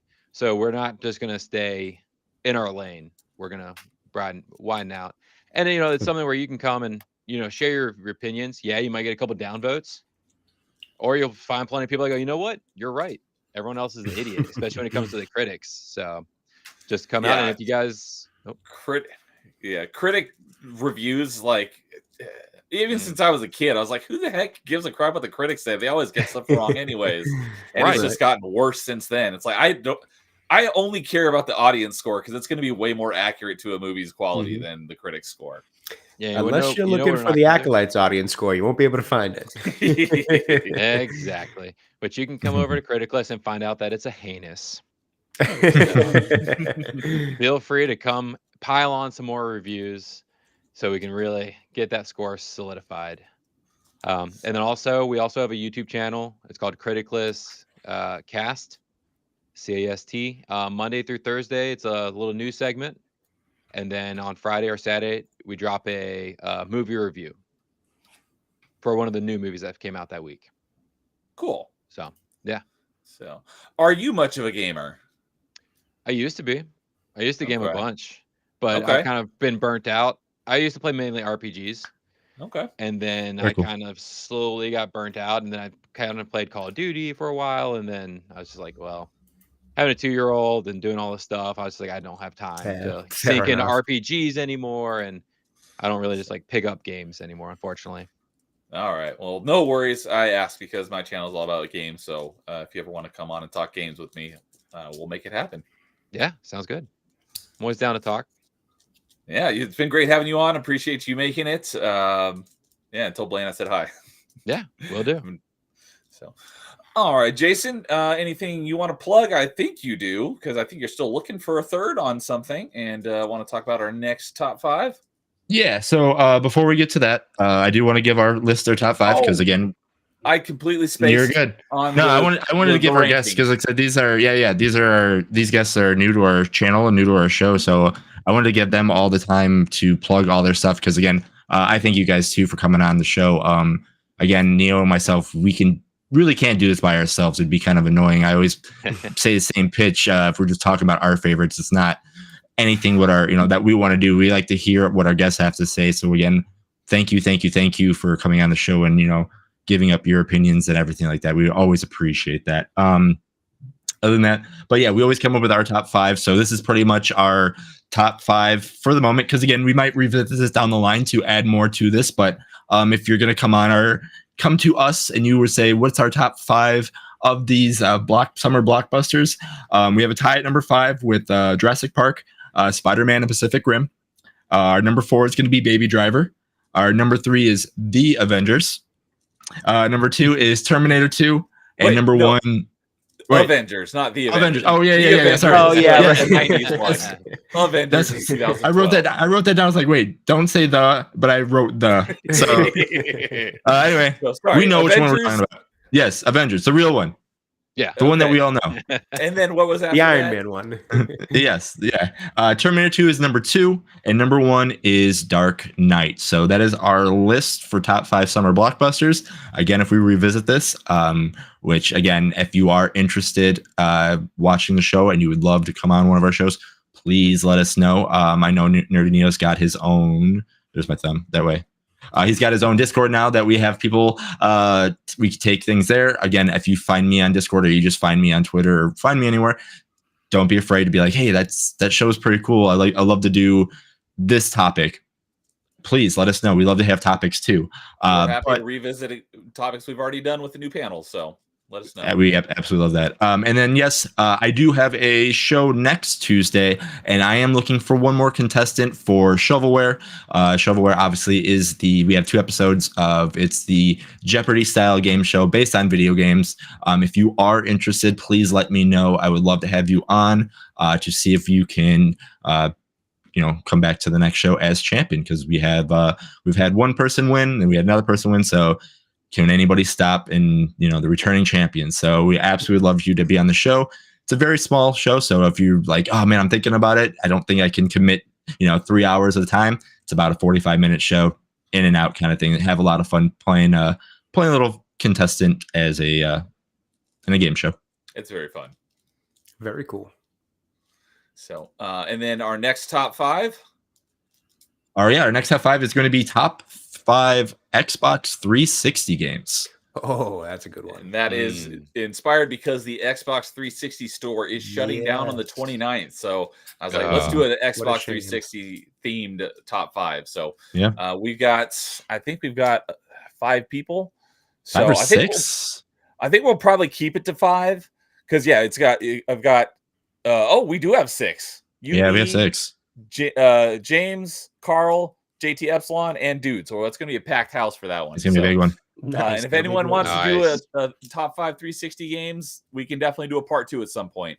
Because 6 people panels are fun, but they can take a long time. So it's going to be the marathon panel. Yeah, it's going to be a marathon panel. But it's going to be fun. That's going to be 2 weeks from today. What's that? The 23rd? Yes, 23rd at the regular 6:00 Pacific. So yeah, if you want to come listen to us talk about 360 games, we're going to do that. And then for anything else you wanted to touch on? No, except for Super Jank Fighter still being worked on. I'm still trying to figure out the best way to present how I want to do it. But when that starts, I can already let you know. The first episode is going to be Street Fighter, the movie, the game. I just got to figure out how I want to present that. Because again, playing fighting games is great. I love playing fighting games, but playing fighting games in front of a crowd, sometimes it can get boring for them. So how I can present that to you guys is what I'm trying to figure out for you. Okay. And you know what? I do have, I'm going to pull it up here and drop it in the chat here in just a second. I did preload, just like everyone else, I did preload Jason's channel link in the stream description, but I'm going to drop it in the live chat here as well. So sub to Jason's channel for Shovelware and Super Jank Fighter. And some top fives we only do on his channel. So not all of them are here, but although I do have the playlist for all of them, but not all of them have been on my channel. But for me, I've got, as I mentioned earlier, the next thing I've got is on Friday. We haven't settled on, we only talked about doing it on Friday. We haven't ironed out a time, but we'll probably do it the same time we normally do it. That's Dude 12869. We're going to be doing our next episode of Achievement Chasers on Friday, probably 4 Pacific. And then I'll be on that night on Melee Games channel for their next town hall for Halo 3, or not Halo 3, just Halo to town hall, talking all things Halo. And then Saturday will be the next episode of Party Chat at the usual 11:30 a.m. Pacific. And yeah, that's what I got going on for the rest of this week. And as Jason just mentioned, I just started my own Discord just about a week ago. So I also have the link to that in the stream description. So if you want to join my Discord and talk to me about anything, hop on in. I've got channels for basically each of our streams for top 5, party chat, open mic, all that stuff. So if you want to talk about some of the movies we talked about tonight, go into that top 5 channel. We can talk about that there. I've got a channel for topic suggestions for top 5, topics or things that we should talk about on party chat. So hop on into my Discord, and it's very barren right now as I just started it, but I've got some plans to make it more professional, as I do with making my channel a little bit more professional as well. So again, Jay and Matt, thank you for joining us for Top 5. It was great having you on, and everyone that was in chat, Dude, Devastator, Amin Ra, Christian Frades, Static, Mrs. Criticalist Matt, Wine Fiend, Xena V, Flame Mage, Paul, and Carl. It was good to see you guys all in chat. Thanks for hanging out with us as we talked video games. And yeah, so we will see you all next time. And you guys all have a great night. In the meantime, game on. Take care.